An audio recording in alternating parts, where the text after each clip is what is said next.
Welcome back, everybody, to another live stream of Esports Academy Official. I'm your host, the Fat Man LordFlab, followed by my co-hosts, Legacy God, who is Matthew, and Ace, the bad man from London. Hello, everyone.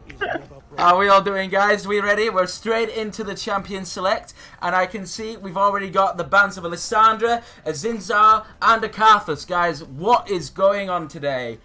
What we thinking? Typical Karthus man coming here, very strong in the solo queue. Being played in the LEC, mainly by G2 Yankos. Extremely well, brings that extra pressure in every single lane. You can't take a 1v1 fight without taking in compensation of the Karthus ult. I'm seeing a fresh band here. A Thresh band. Now, would that have anything to do with their support? I have been doing a little bit of snooping, and their support, from what I've seen in the match history, is a little bit of a machine in solo queue on that Thresh. Could be... Maybe a target ban coming in there then. Yes. Maybe. It feels like they're being Sejuani safe, and the Sejuani ban coming through as well. Now, guys, a fun fact for you here: Sejuani is actually our most picked champion in the league so far, coming in at 12 picks, 6 wins and 6 losses. It's a very... And we've got Darius coming in all of a sudden. What is that about? Any ideas, guys? I don't know, Fat Man. This is going to seem like an interesting matchup. Oh, a Galio. Remember this. Galio got nerfed this patch, everyone. Ooh, it's going to be a bit of a spicy one, guys. One thing I do remember about the Darius-Gnar matchup is it's very much a skill one, but it does favour the Gnar. As long as he can stay out of range of Darius, it should be fine. But once we get to that 2-3 item spike on the Darius, it becomes very, very difficult.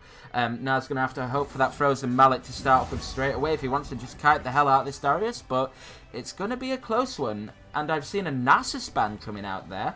Now, tell me, guys, with a Galio and a Gnar already picked, why would they ban a Nasus? Ooh, let me point out, Nasus is very busted in the jungle right now if you're playing correctly with that 12 stack. Okay. But we've got a Gnar, a Jarvan, and a Galio, so do they know something about their support? Maybe a target ban. It could be. I do start to wonder, after seeing that ban, maybe it's more so the support Galio that could be coming out here. As ridiculous as it sounds, as a support main myself, I've played many a games with the Galio in that bottom lane for a certain matchup, and it's been quite a strong one, actually. I'm liking the Zac pick here. Yeah, Zac's a very, very good jungler. You can be so creative with your jungling. You can literally gank from anywhere once you get to like level 5, level 6. It's so annoying to play against.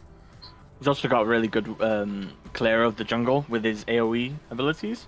Oh. So he doesn't really feel that nerf of the XP because he can clear so quickly. Of course. Now, any other champions that have caught your eyes so far, guys? I see we've got our bot lane here. We're hovering a Yasuo, but surely we still need a support or a mid laner here. It's just whether or not... I think this Galio is a flex. Oh, maybe No, maybe it is the Alistar. That would make sense. An Alistar Tristana lane is very, very tough. And if they're taking the Tristana, it makes it a lot clearer for us to why you ban the Thresh. Because as a bit of a Thresh one trick, if you see a Tristana in your lane against you, you're a bit like, ha ha ha, you're just going to die, my friend. And the Zed, go for it, my friend. They have already done their draft. They are using Pro Draft, just to point that out. Oh. But his Zed pick, as you were speaking, is very interesting. We have not seen that this season. Yes, I believe that is actually our first Zed. Yes, it is. This is going to be a very interesting one. I think this might only be the second time we've seen Zac as well coming in now. Yes, it is. Okay, guys. So just looking at the overall team comps right now. Baz Tiltum Esports. What do you think their win condition is? Ooh. Their win condition is to get ahead in the early game and try to win in the mid game, as the enemy teams, which is the red team, Mars plays, has a Kai'Sa, and also a Zed in the late game could be a really big problem for that Tristana. Yeah. Not for the Galio though, as a Zed can dive on the back line and just easily just kill off the Tristana, and then we gotta start thinking, Do they back off or do they continue the fight? Well, I'm thinking for the win condition, for the red team is to get ahead in late, or try to get ahead and then play for the late. And for the blue team is to play for the mid. okay. Now, we'll notice as well the Alistair here has actually taken the exhaust. Probably a bit of fear going down for that Zed. But I can't help but think, like, as much as I understand the reasoning behind it, other than the Zed, who do you really need the exhaust for? Because you're giving up quite a lot of early lane pressure in the 2v2 there without the ignite. Yes, the exhaust can work, but that Braum is just going to stun you the hell up, and you're kind of just going to struggle, really. It would make a lot more sense for the ignite, just for the solo 2v2. Besides, I think you have the Galio using his peel and protection. I think the exhaust is coming up for the Zed and the Kaiser, fat man. Because it could do a lot of damage at Kaiser early on. We got a bird in mind. Also could do a lot of damage. Oh yes, of course. With the Kaiser's passive, it can be very, very damaging early on into the game. It's Yes. as I like to always say, it's a bit of a spicy way to do some damage. Have you ever just had that when you're in the middle of one of your games, you're like laning, and then all of a sudden a 1-0 Kaiser, like you start fighting and she just gets that 4th proc on the passive and it's like boom, you die, and you're like, what? Just what do you do against that, man? It's pretty It's rough. very annoying. Oh my goodness, how do you handle that sort of thing, my friend? I don't know, my friend. We should ask the chat and all the ADC mains in the chat about that one. Oh gosh, yeah. So any ADC mains in the chat right now, what do you think? Do you think like fighting against a Kaiser is like a freelo? Do you think it's a bit of an uh-oh? Or is it all just like, I don't know, I could win this, but I gotta I've seen be an safe. ADC main, fat man. Oh, so am I. I want to know. We've got the mouse plays emote coming in as well now. It's going to be a very interesting game, guys. Very, very interesting. So if we just take a moment to jump back to the stats, you will notice that mouse plays have only got 1 point so far. Yes. But on the other hand, BP are at the bottom of the table. So mouse play is looking to catch up and get into the top 4. But BP are really trying their best now, but they're going to come up against a really tough opponent in mouse plays here. It's going to be a very close game. So guys, coming into the last 20-30 seconds of the spectator delay, what are our predictions, and how is somebody going to win this game? I'm thinking blue side's taking this one, because Tristana beats the Kaiser early game, as we know. And also, if the Galio builds Ninja Tabis into a Zed, that means the Zed is basically fucked in lane. Sorry for my language. Yikes, coming in with the F-bomb already there, And also, the Jarvan, if you're really proactive on Jarvan in the early game, if you get your team ahead, it's an easy freeload for you. Also, the Gnar into Darius is a good matchup for the Gnar. And I'm expecting a lot of knockups from that Alistair with the combo. Okay. So, personally, looking at the draft, I'm going to say it's going to be a very, very close game. For me, mouse plays with the Kaiser, with the Darius. As long as they don't get absolutely stomped early game, when we go to late game, this is going to be a very, very tough matchup for Baz Tilton Patronum to get through.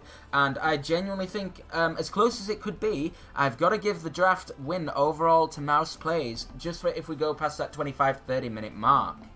When the gold means less and less, that's certainly when the Kaiser and the Darius are just going to start taking over. And that Zac is going to be so tanky to deal with, and it'll just go straight onto the back line. Ooh. I'm really looking forward to this game. Both teams coming in with two very different but strong team comps here. One with the all-in engage from the Darius, Zac, Zed, and the Kaiser ult, and with the Braum keeping her safe, of course. And then blue side with the bit of a wombo combo here with the Galio follower. We're looking at a spicy game here, lads. Really spicy. Looking forward. Spiciness. So, guys, as soon as we get into the game, we're going to notice they'll probably go for the standard line of scrimmage, you know, top to bot, just protecting their own jungle entrances. So, I think it's time to build up a little bit of the hype while we just wait on this game to load in. What are we I would like to thinking? point out something, fat man. Go for it. The Zed went immunity second with electrocute. Oh, could that be just to help him in lane? Very interesting. Yeah, okay, guys, so we're just coming into the game now. It's going to be a very exciting one, I must admit. Is anyone feeling the nerves right now? Because I certainly am. I am as well. I'm expecting a lot of this. As a player, I'm hoping Blue Team wins. Oh, yeah. Because we play exciting. mouse players later on. Yeah. Okay, guys, so now we're just coming into the Rift, and here we go. We have Mouse Plays versus Baz Tiltum Esports. Why do we have the TDL logo? That's a small mistake right there. Ever so sorry. Let's fix that. Ooh. Are we seeing an invade from the red team early on? They're really stacked. Yes, guys, we're going. The mouse players coming in here. This Tristana is about to get a horrible little shot. Ooh. If the Braum flashes and goes for the stack of the passive, no, he doesn't. The Tristana just flashes away straight over the wall, and that's a win straight away for mouse plays. So, guys, Tristana's down a flash. Where do we go from here? Oh, that's a really bad thing in lane, if you think about it. The minute that Braum 4 stack gets procced and a stun, that could be a dead Tristana. I think it yeah, won't really matter, in all honesty, in this bot lane. This Alistar is going to keep this ADC very safe. Both bot lanes here are a bit of a farm up and wait till late game kind of bot laners. I don't think there'll be much action, so I don't think it's going to impact the game that much. Depends really if Zach wants to capitalize on it, to be fair. That is very true, but we have to take into consideration the Alistar as well. Now, Skyvner may want to rush the mobility boots and go for some cheeky early ganks. But if you look at the mid lane, it's going to be a bit of a farm up one for the Galio, because you don't want to take up an early fight with the Zed, as he'll just be out damaged. I think it's mainly down to the junglers in the early game, but the Alistar roaming somewhere like the mid or top just to turn the tables could be a horrible surprise. Oh, I'm already seeing poke down in the bottom lane be done by the actual Braum harassment. Tristana's definitely going to have her work put out for her this game. Luna was here. Come on, bro. You got this. Maybe. I'm sure you can do this. This is very interesting though, Fat Man. Wasn't Luna on TDL before? Ooh. Is that a little bit of the spiciness from the roster switch up right there? Yes, Luna was on TDL. Speaking of TDL, chat, while we're here, I just thought I'd take a moment to shout out our current sponsor for this game, Danger Line Esports. Big up the Danger Line, because whenever you lane against them, you are in danger. Very well said. Very well. Indeed. What can I say? It's been a long day, but here we are, back at it again. The Braum landing a lot of these Qs, and Tristana's getting a lot of poke here. She could go down here if the Braum chooses to, but no, he plays it safe. Tristana was down a flash. Braum could have missed a real opportunity there. He could have just flashed in with the ignite, got the stacks up, and that could have been first blood over the mouse plays. See, as I said, this bottom lane is going to be really interesting. Oh, there's a gank in the top lane here, and Darius gets stunned up, and he heals back, but flashes way under the tower and stays safe. Very unlucky. Muriel coming in for the clutch. Darius, though. Very good for the Darius. Flashing out. He's looking to get away with his life, but he's been chunked out. He has to just try and farm his way under the turret for a little bit here. The Alistar getting poked on the bottom lane by the Kai'Sa and the Braum. You just take a moment, guys. You can notice the Zac here is sneaking around. Is he just taking the Krugs? Yep, just taking the Krugs and going to back off. But that could have been... standard things in the mid. Yeah, Galio getting slapped up a little bit by this Zed. But then again, that's kind of expected when you take something like a Galio into his head with a lot of damage. But Jarvan's here again, going in for the gank. Doesn't go for the flash knock-up. Plays it safe. That could have been potential first blood if he got the flash knockup onto the yeah, Darius. Zed being aggressive again. Really starting to put Alpha into his wits here. This lane is really a nightmare for Alpha in this game. Oh yeah, I have noticed that Alpha's taken Ignite here. Maybe thinking about with the Jarvan, the early pressure that could be down onto the mid lane, they can allow the Galio to get chunked down, and then he can just come straight in. But Zed's being more aggressive here. Walking in, goes for the stun, does not get the ignite hit down. him. Very well played from Alpha, but he should consider backing after this wave now, otherwise he's in a lot of trouble. He also has no mana on Fatman to point that out. Absolutely no mana at all. Darius is pushing the wave in and going for it back here. We've got Mouse Plays now looking over the Dragon Pit.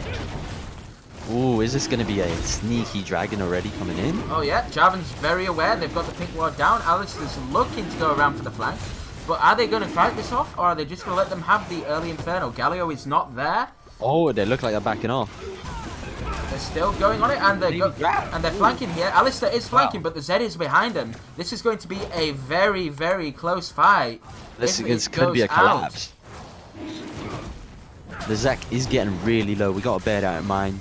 Fat man, the minute that passive gets popped, he cannot do anything except hope that they don't hit him. But the Bastilton have taken control of the dragon here, and Galleon's going in, gets the flash on the top, and everybody's getting chunked down. Braum is low, ignited, and he will go down, and then Alice is going to go down. Surely, no, he doesn't. He stays alive. First split over to Mouse Plays, and Jarvan drops, and then Kaiser's going to drop as well. They're still fighting. Zac needs to run away now. Can he get away? The Alistair's right there, but the Zed's still here. Tristana jumps in, flashes forward. Alistair with the knockup, and Zed is going to escape just about, and Tristana flashes in again and kills the Zac.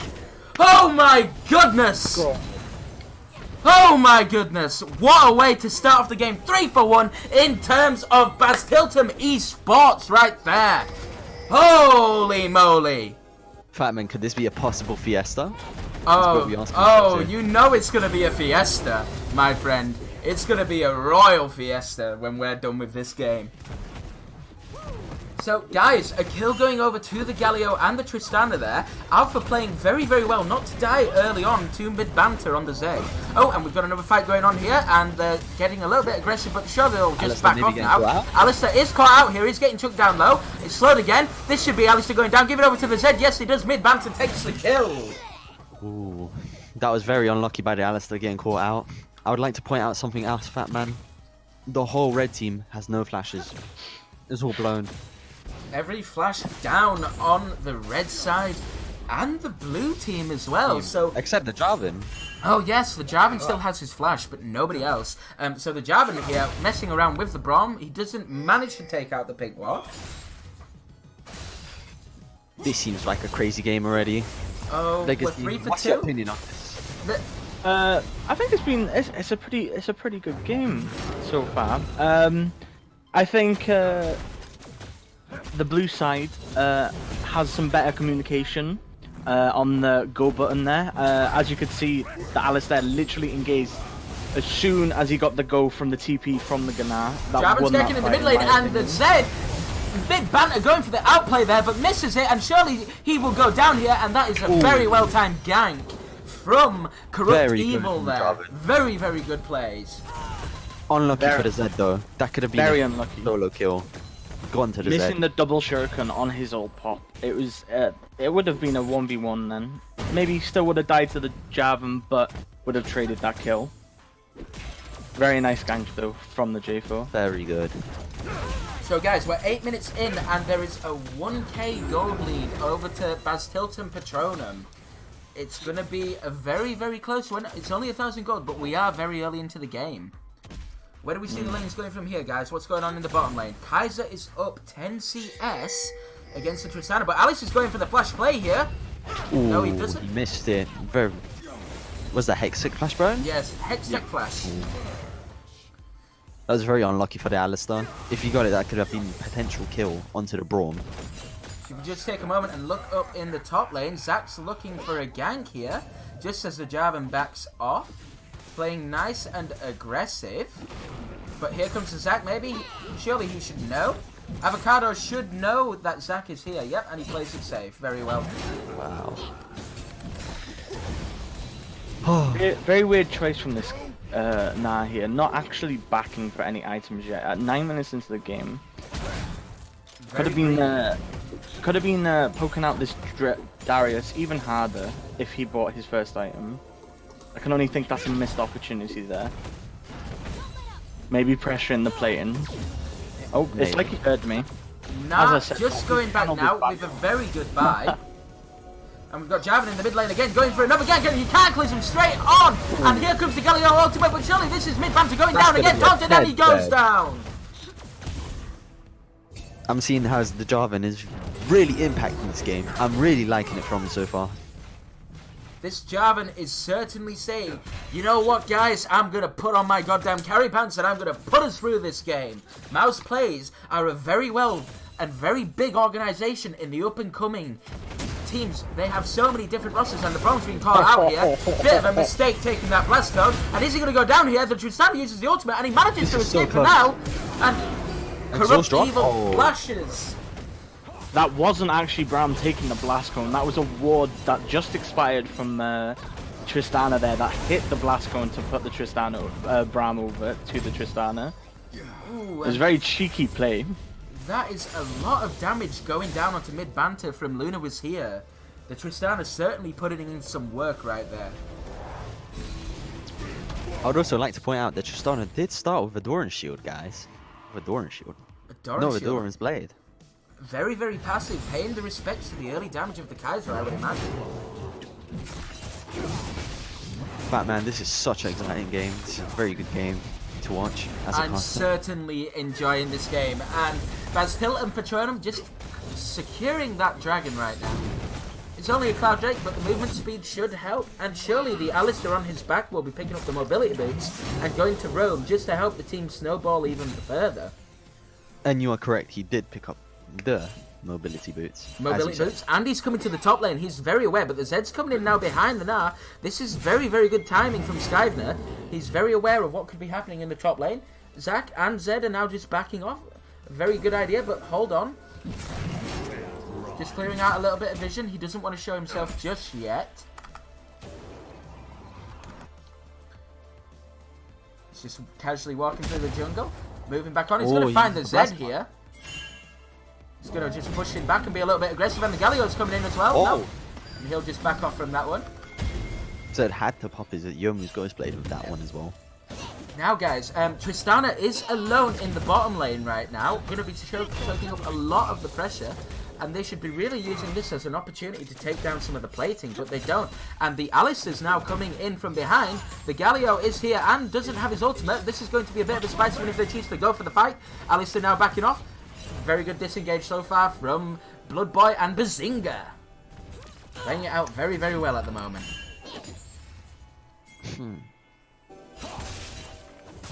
As we like, I would like to point out something, is what the Inferno Drake. It is really big in the early game. Really big damage. Bazinga getting a bit aggressive here. Just trying to back off. And I think we're about to have a bit of a skirmish going on in the top side jungle over the river. The Jarvan dashes away. Is Cataclysm onto the Zed, and then there's another fight in the bottom lane going on as well, and the Zed is surely going to go down here. Ooh, no, he doesn't. No. He lives. He lives. The Zed is alive, and the Galio goes for the flash. Is he going to take him down? Just ignites and mid-banter goes down. Alpha. Everybody is fighting, and here comes an Avocado with the two-man Gnar against the wall. Galio coming in as well, and the taunt goes down. Is Galio going to go down here? He's alive. Zac bounces in with the unstoppable, pulls him under the tower. Everybody's still alive, and Noel is staying alive, and he shuts him down. Still surviving with his passive. That is very good. And then Alpha, oh my goodness, everybody dying and still alive.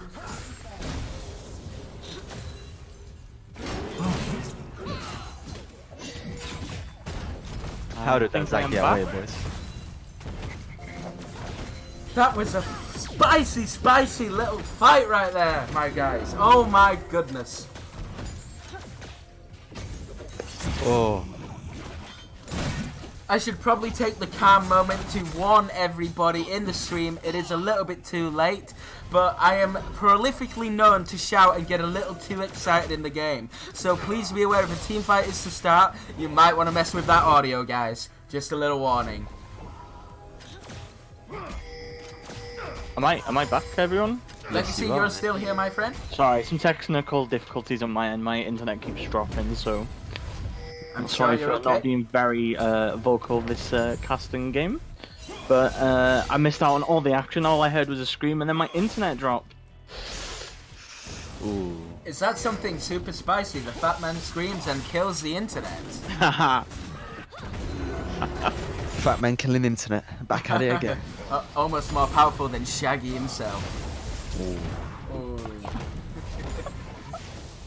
I'm sorry. I'm enjoying the Scooby-Doo memes at the minute. I'm sorry, team. I'm terrible. I'm seeing someone clipped your shouting also, Fat man. Your fans, Fat man. Ooh. Oof, the big boy shouting. Okay, guys, just taking a moment to look again at the bottom lane. Kaiser has got an 18 CS advantage into the Tristana now. Across the bottom in the top lane, it's only a 12 CS advantage, and there's a small fight going on between Avocado and Muriel right now. They're getting a little bit aggressive. He gets the bleed passive, and they're still playing aggressive here. Nope, a little bit more passive now. Just going to back Not off. playing it really nice. Clearing the vision around the Herald, getting ready to siege and take it down. Oh, and Brom's getting aggressive here, and he uses the ultimate. Hold on, was that a bug right there? Oh. Just trying to go away. That was really nice jump. I just done it in the flash. That was a very bizarre interaction. I'm sure we all just saw that. The Tristana jump still happened even though the Braum ultimate came down after the jump had started. I think Luna's jump actually happened before Braum's ult went off there, so it was an easy getaway. Yeah. Bit of a different build coming in from Corrupt Evil on the Jarvan here. Gone for more of a tanky build with the Cinder Hulk. My bad, sorry, I forgot the word in. Hold on a minute, we've got mid banter coming down to the bottom lane now. They're going to go for another dive, and they've dropped the Herald in the mid lane. Tristana's getting passive up here, ignited, and Shirley's going to go down with the death mark as well. Down he goes, and Alistair using the ultimate, but he's stunned up as well. Braum slowing him down, and this should be another kill straight over, but the mid lane, a party in the mid lane right now, they're taking the tower. This is turning into a little bit of a base race right now, chunking out the mid lane tower. Baztilt and Patronum doing some serious damage, and Mouse plays are just ignoring the fact of pushing down the tower to trade back, and are all just backing. Bit of a some very nice plays that happened there. Some very nice plays from both teams. Red side actually leaving that kill for the Kaiser, spreading that gold across the carries. But a very nice reactive play from blue side there, Corrupt Evil and Alpha. Just understanding that bot lane was a lost fight and just took 2 turrets mid for it. It was a very nice play. Evens out the gold that they just lost in that bot lane and some more pressure on the map. Opens up the map for more plays. Only a 600 gold lead now in favour of Baztilt and Patronum. Mouse plays certainly bringing themselves back into the game, even after the 2 towers going down in the mid lane and really starting to expose this Zed. I'd like to also point out, Fat Man, the Jarvan does have, I think, is a 600 gold lead on his head, a bounty. Oh, he certainly does, and now getting very aggressive with the Darius here. Nevertheless, he stays alive, and Baztilt and Patronum picking up another dragon. This Cloud Drake is really going to help this Alistair with his roams. Muriel being a little bit cocky, and the Gnar goes in for the flash! Misses the stun, and here comes the Zac as well. They're now 2v1ing the Gnar. Ults him closer to the tower, but he's still alive, and there's a fight in the mid lane as well. Down goes Braum, and down goes the Gnar as well. An interesting trade right there, but I would give the props over to Baztilt and Patronum with the chance to go straight in for a 4-man siege on that mid lane tower. I thought that Gnar was being very greedy there. Kaiser put down a lot of damage, and the... Oh, and he just manages to walk away.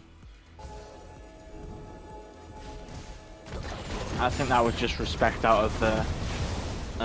Now going for the jump in here. Misses it, gets taunted by the Galio, gets chunked down. But still, and Patronum just slowly starting to back away again, waiting for their top laners to come back up. Avocado teleporting straight back into the top lane right now. Going after Muriel and decides that he can't quite get there. Mid banter getting a little bit spicy with the Jarvan, but he's able to just walk away. And Bazinga coming out with a thumbs up BM as well. This is a moment where everyone's going to take a chance to just reset themselves. Spend a little bit more of that gold. Tell me, team, we're 20 minutes into the game. Only 600 gold difference. Where do we see the game going from here?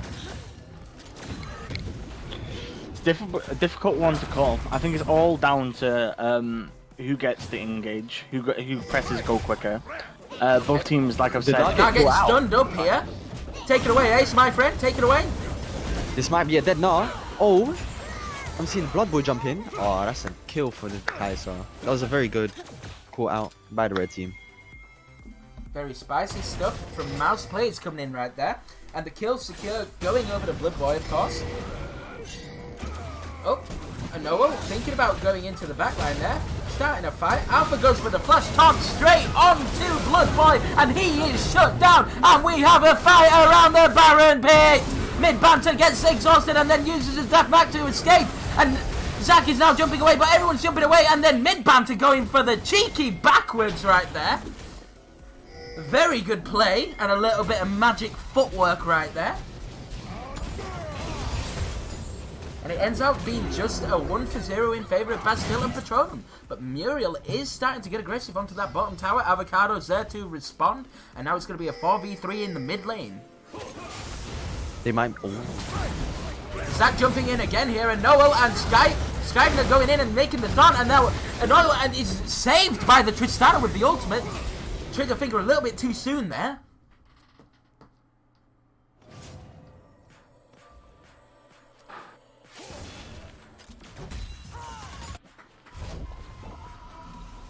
Interesting game. Very close to call. A little bit of fighting going on over that Rift Scuttler right there.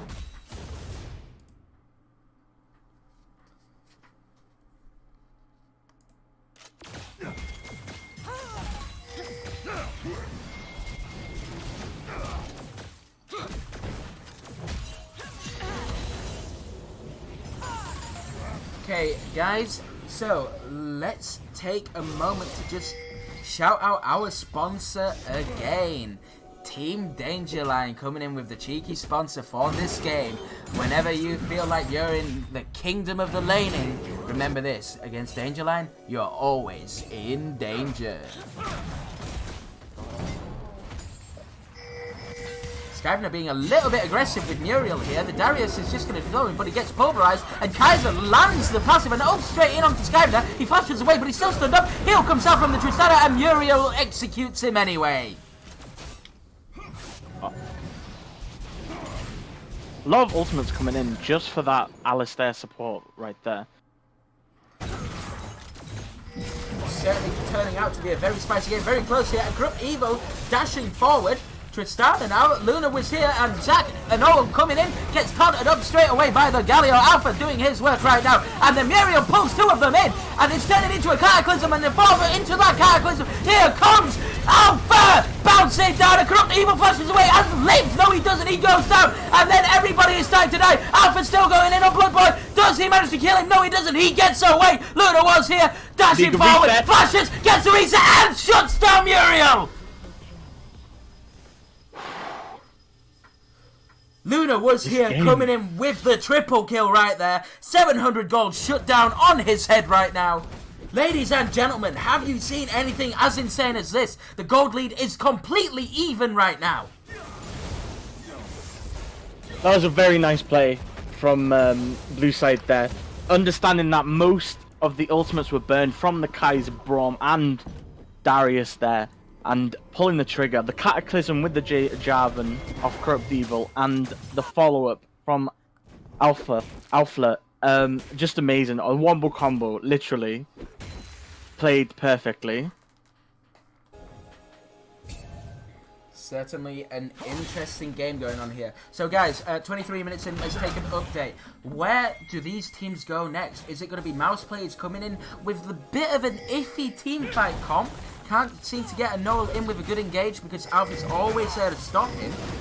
What's going to happen next? Do we see either team taking this, or is it going to be close all the way through? We've got a fight going on over the Dragon right now, and Alpha instantly goes in with the Zhonya's, Bazinga using the ultimate, and Darius Muriel is taking a lot of CC right now, gets stunned up and dies. He is deleted by Bastilton Patronum, and Avocado jumping forward, about to go into Mega Gnar here. Jumps away, and then goes the heel. Blood Boy thinking, nah, I'm not about this life, let's just get the hell out of there. And Bastille and Patronum taking down the third Cloud Drake right now. That's a lot of movement speed.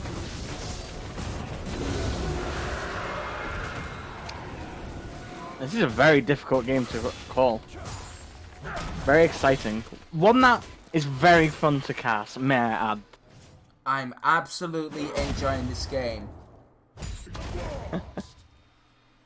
I'm sure everyone who is watching can agree that your casting is very high, very exciting. And for once, I'm not under the influence of alcohol right now, and Bazinga's surely going to go down here, and he managed to jump away, and Blood Boy! Oh my goodness, what a bro that is right there. Blood Boy, you can be my ADC any day if you're going to be friendly like that. Allowing the escapes.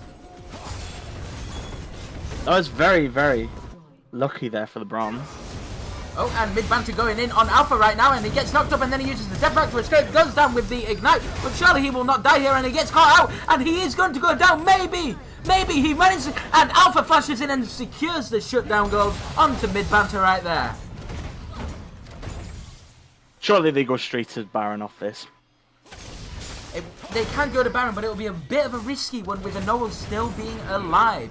And he goes in and knocks up the Luna was here, and he gets ulted, and Galio ults in as well. But surely he's going to go down here, and the ADC goes down, and the Javelin is caught up as well. Corrupt Evil getting the passive. He's stacked up, and is surely going to go down here as well. Cataclysm's back into the three of them, and they're still fighting. He's still alive, but Alpha is surely going to let him die here. No, he gets slowed again by the Brom, and this time he will surely go down. Muriel picking up the kill there and taking out the jungler. This should be the Baron straight over to Mouse Blades. My mistake. Corrupt Evil and Luna there being way too aggressive and not respecting 4 people still being alive and just invading. And we have a fight going on in the bottom lane there, mid-banter versus Avocado, and Avocado uses a Mega Nav stun! But he still manages to escape this mid-banter. He's going very low and escapes with his life. But Mouse plays securing the Baron.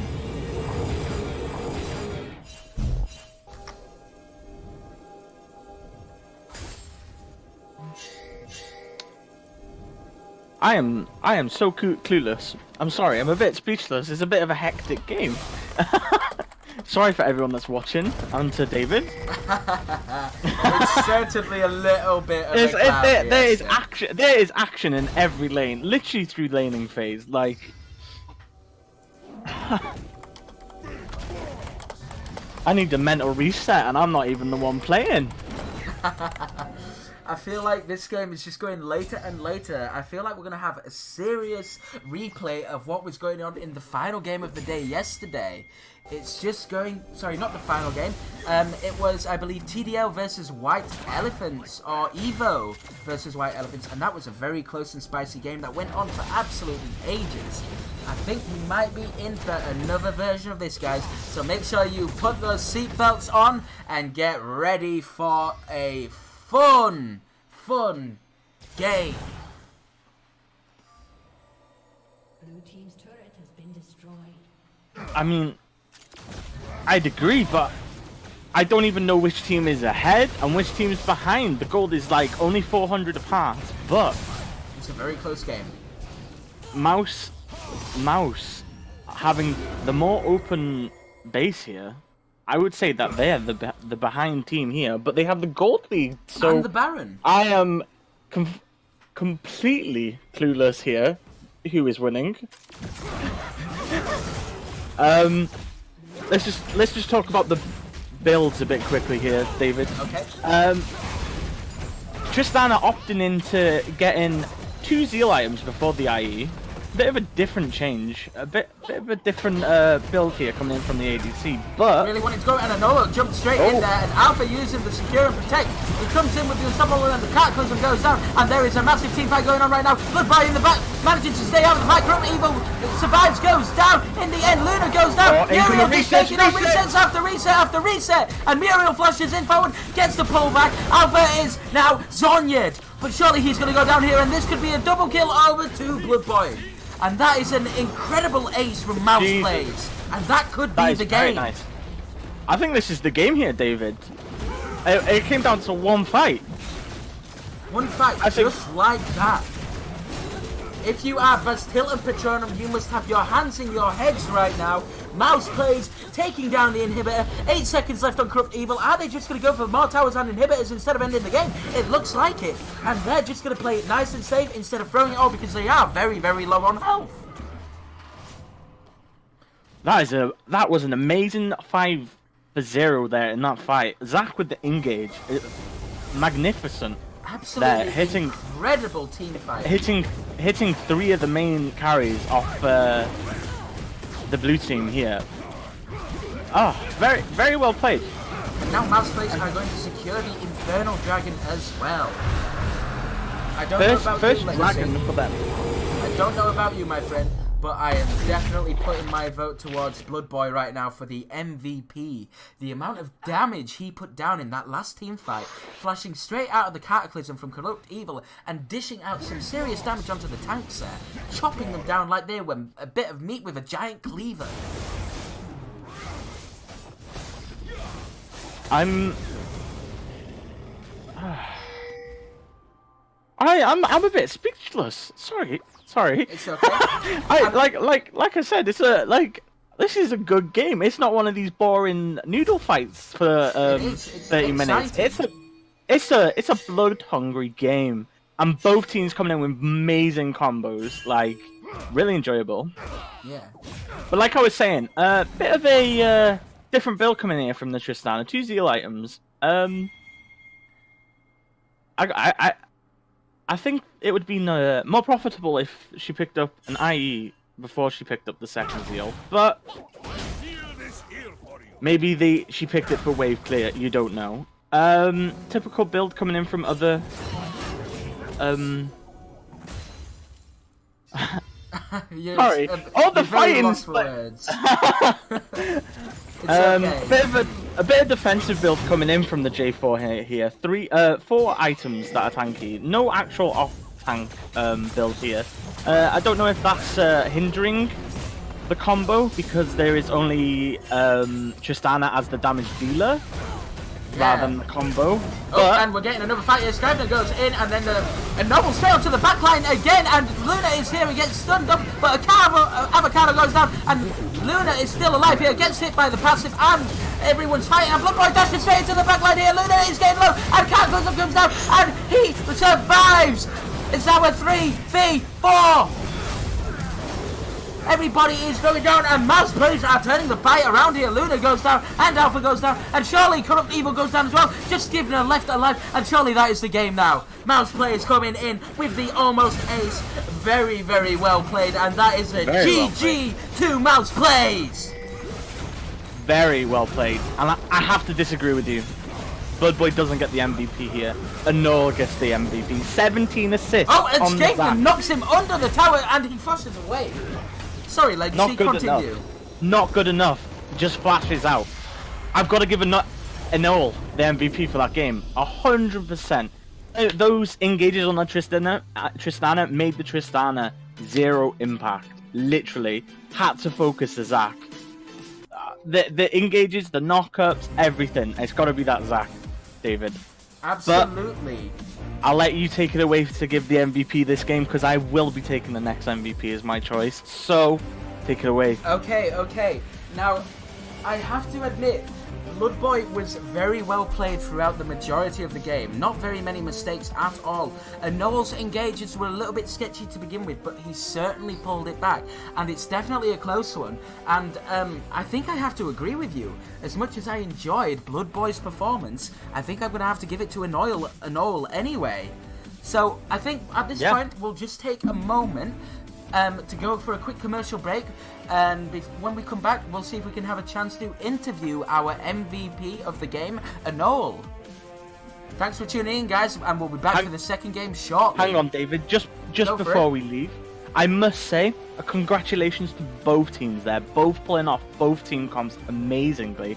Bit sketchy in the early game from Mouse Plays, but they both teams were really well played. The Corrupt Evil coming with the Dragons early game, and the Galio coming in with the combos. I've got to be honest, really nice to see both teams doing what they're supposed to do with their combos. Not just, AFKing, making misplays, getting caught out. They both played their combo perfectly.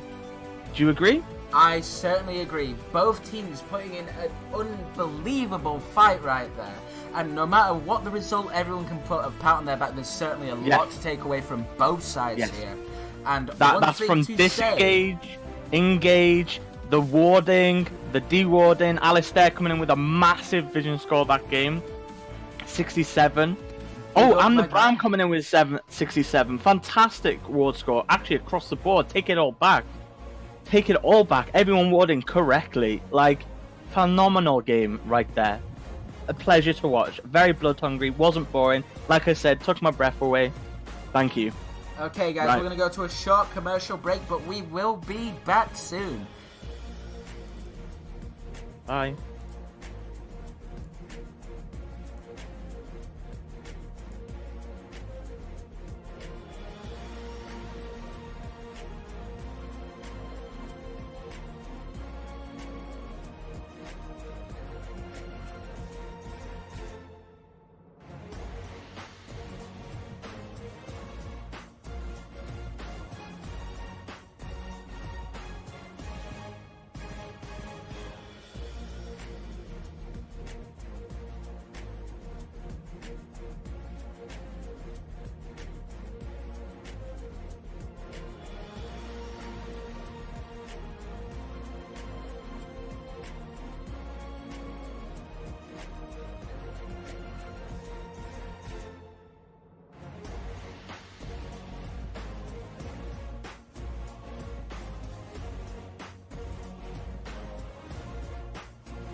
Okay, ladies and gentlemen, coming straight back in again with the MVP Anole, also known as Mouse Plays Path. How are you doing, my friend?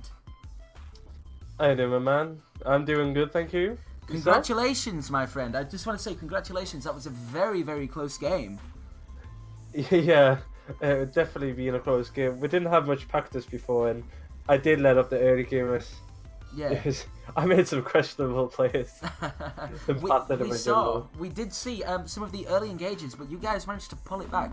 Tell me, just a little insight. What were your communications like throughout the game? Let's start off with the early game. How was it?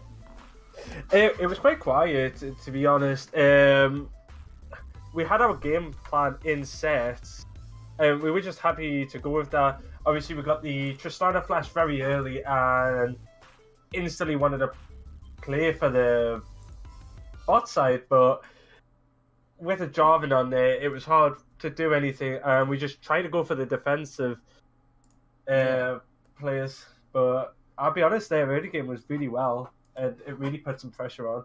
Okay, coming towards that late game, it was definitely an insane fight. So, just tell me, how was tensions? Was everyone staying calm? Was everyone getting a little bit excited in some of these team fights? Well, from the second to last team fight where you saw us dive at the tier 1 mid tower, we kind of had the idea where we wanted to do that since we got the Baron. we just played that so well. We wanted that Galio to go on the bot side to deal with that Zed. And when he did, we just saw a perfect opportunity for when the tower is just about to go down, for me to get engaged on the Tristan and the one that had no vision. Obviously, it was really good engage, and then once the Galio vaulted, I was able just to ult myself and pull everyone out of that Galio range, meaning that was one less ulti to worry about. And with the Bronze Chain CC, there wasn't really much they could do. And once we had those items, it was just became more of a free game. Yeah. We played very serious to the end because, as you would have saw, they did have a lot of pressure, and we didn't want to just overexcite and just throw it away. And all the way down to that last second, it was very try-hard mode. Well, I can certainly say you guys keep it all calm, collected, and serious is very good, because I must admit I was absolutely losing it on that little cast right there. Myself and Legacy, we were baffled. It seemed like the game was slowly coming out of your hands, but it was like I said during the Champion Select. If this game goes late, I definitely preferred your draft a lot more. We definitely knew we were never going to win the early game. With the Jarvan's pressure and the Tristana on the bottom of the Alistar, it was always going to be very hard. Yeah. But we made it work. We played to what our composition advantage was, and we took advantage of that. Okay, right, I'm going to have to wrap this interview up, Path. Thank you ever so much for joining us, and congratulations. Just before we leave, is there anything you'd like to say to your fans out there? Because we certainly have a lot of Mouse Plays fans in the stream. Well, I'm glad they are supporting us the way they do. It does excite us after a game to see that we get to read those, and it really does motivate us a lot more. We started the tournament here quite rocky, and we're really pushing ourselves to be the best we can. And the motivation that our fans give is just phenomenal, and we kind of thank them more for it. True words have never been spoken by the player directly to the fans. Thank you for joining me, Path. Okay, guys, we're going to go straight into our next game of TDL versus EA Outcast. Don't miss it.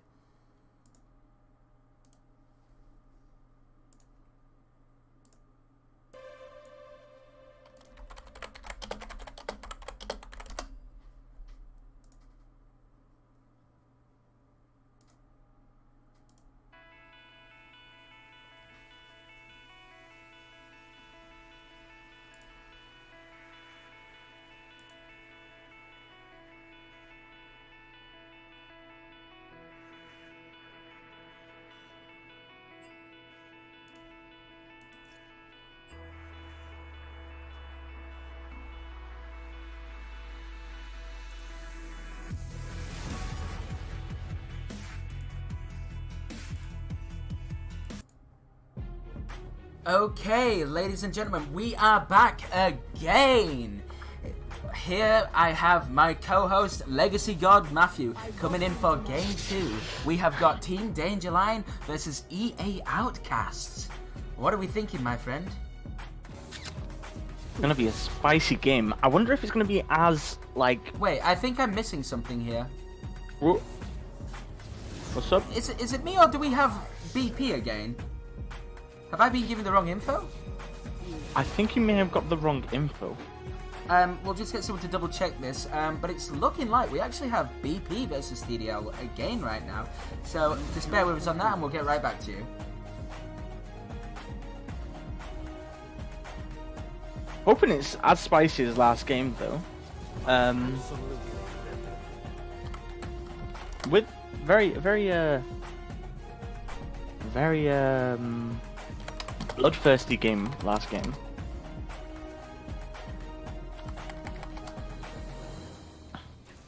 Okay, so just a quick update here. Alpha, who's just played his game for BP, has had to be an emergency substitute for EA Outcast for this game, and he will be playing the mid lane. Okay, so it's EA Outcast versus who, sorry? Team Dangerline. Sorry, just double checking, you know. Of course. Another Galio pickup. He just played the game off the Galio. Wondering if he's just picked that because he is warmed up, though. Wonder if they have like a preemptive team comp that they've assigned. So, Legacy, Matthew, I'm just going to give you a quick stats update right now. Go on, hit me with it. This is the 4th game we are going to see Fiora, and would you like to know what her win rate is at the moment in our league? 0%. Yes, 0%. So, Ooh, EA hate to Outcast see it. taking a risk here from what we've seen, but a Yorick ban coming out as well. Now, I saw a little bit of Yorick in the LEC the other day, and it was spicy to say the least. It was a very exciting game. It is a very strong champion, if you believe me or not, ladies and gentlemen. The ghouls and the maiden do so much damage late game, and his split potential is so powerful. Like, it is worth a ban if you can't verse it. Oh, yeah. Another thing, this is also the second time we're going to see Nunu as well. Still with a 0% win rate, but he's only had the 1 game. So it's definitely going to be an interesting one. And we have a Jinx and an Ezreal here coming in for DDL. A different kind of team comp coming in. I wonder if this Ezreal's going to be mid lane or might flex into the support. I have seen a lot of Ezreal supports in my solo queue recently. Don't know if they're trolling, but I have seen it. David. Yeah, it's going to be a spicy matchup, and the Morgana comes in as a support, so it is going to be the Ezreal in the mid lane. Or is it the Morgana in the mid lane? This is a spicy little flex right here. You would imagine it's Ezreal mid, considering Venom has taken the smite here. Could they be doing the funnel comp? Maybe. Could be something they've practiced in flex or something. Ooh. We're gonna have to see. I don't know how it matches up though into the Galio with the wave clear. It's gonna be a hard matchup, I think. Yeah. Really hard matchup. Shen into Fiora, another skill matchup there is gonna be difficult. Shen with the ult to get around the map and save people, and the Fiora is probably just gonna end up split pushing this game. Gonna rush into that Tiamat, just push. Wait for the Shen to leave and get those free turrets. Yeah. And free just turret another plates, stat coming in from our head of the academy right now. A fun fact for y'all, this is the first time we're seeing Miss Fortune in our tournament. Ooh, How are we feeling about that? That's a weird one, if I'm totally honest. With, Miss Fortune having that AoE ultimate, it's surprising that it's not been picked up before for that, as we saw last game, Wombo combo. Oh, yeah. Should be a good game, though. It's going to be an exciting one, that is for sure. Now, let's just take a moment to question the mentality that Alpha might have going into this game. He just played a very good one, but unfortunately, he wasn't able to win. And how do you think that might affect his game mentality going straight into another one with a different team as a sub? I think he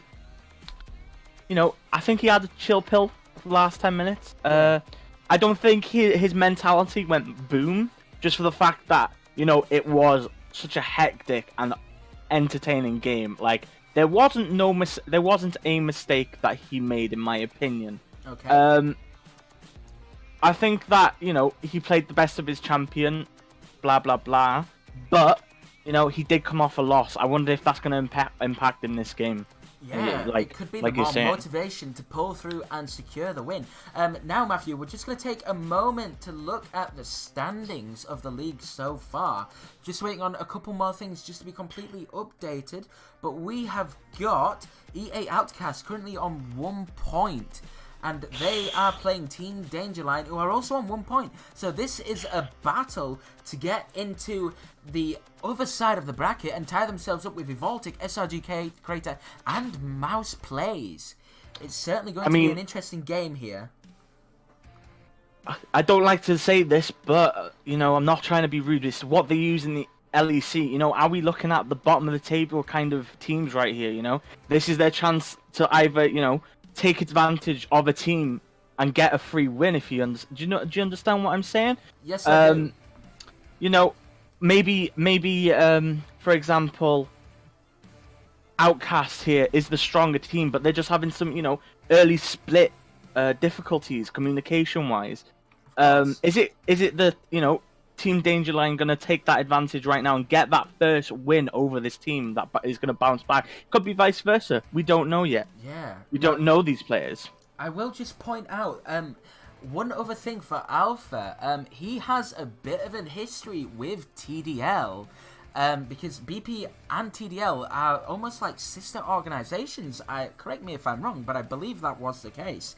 And there is certainly a rivalry going on there, and now he has a chance to play up against someone that he really wants to crush. We're just about to get straight into the game now, everybody. So just as we wait for that, we're going to go straight back into the current league standings. Now, Legacy, top to bot, who has priority between Fiora and Shen? Let me know.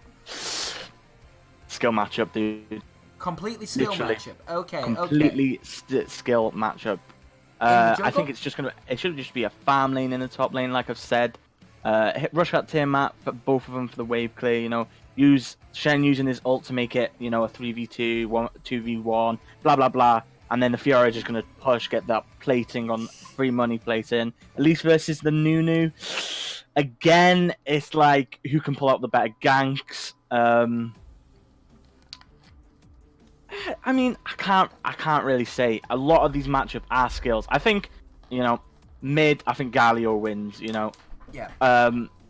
Ezreal. Until first back, I believe Ezreal will probably be winning based off of his poke alone. Because he'll be able to harass the hell out of the Galio. Looks like it's going to be an AP Ezreal here with the Airy. Sorry. With the double heal coming in as well different. for Team Dangerline.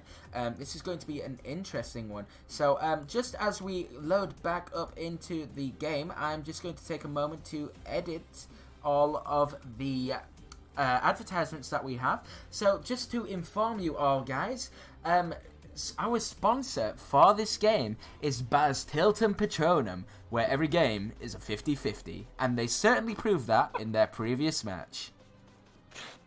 It was a 50-50. It was a close game. It was very hanging close game. on a knife's edge.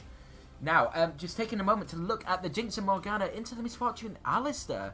As a support main and you being an ADC, we've laned both sides of this at one point or another. And I'd say it's a very in-between, half and half. You can't really tell which way it's going to go. Early game, it should be the Jinx and Morgana if they get their Q and E combos right. But the Alistair could also do a lot of damage if the Morgana just is not awake, and they could seriously cause some problems towards the mid and late game. I think in all honesty, it's a Misfortune versus Morgana bot lane. Misfortune with that double tap hitting the minion, and then hitting the Jinx for 200 HP level 1 kind of thing throughout the laning phase would be the difference, and then the Morgana with the Q, the binding, and the pool poking out the Misfortune. It's going to be a poke for poke lane. It's going to be fun to see which one helps there, which one wins there. Oh yes, it's going to be a very, very exciting one. So just ignore the overlays for just a moment, everybody. I'm just switching those around for you all, just so that we don't get a mistake of who is actually playing and who isn't.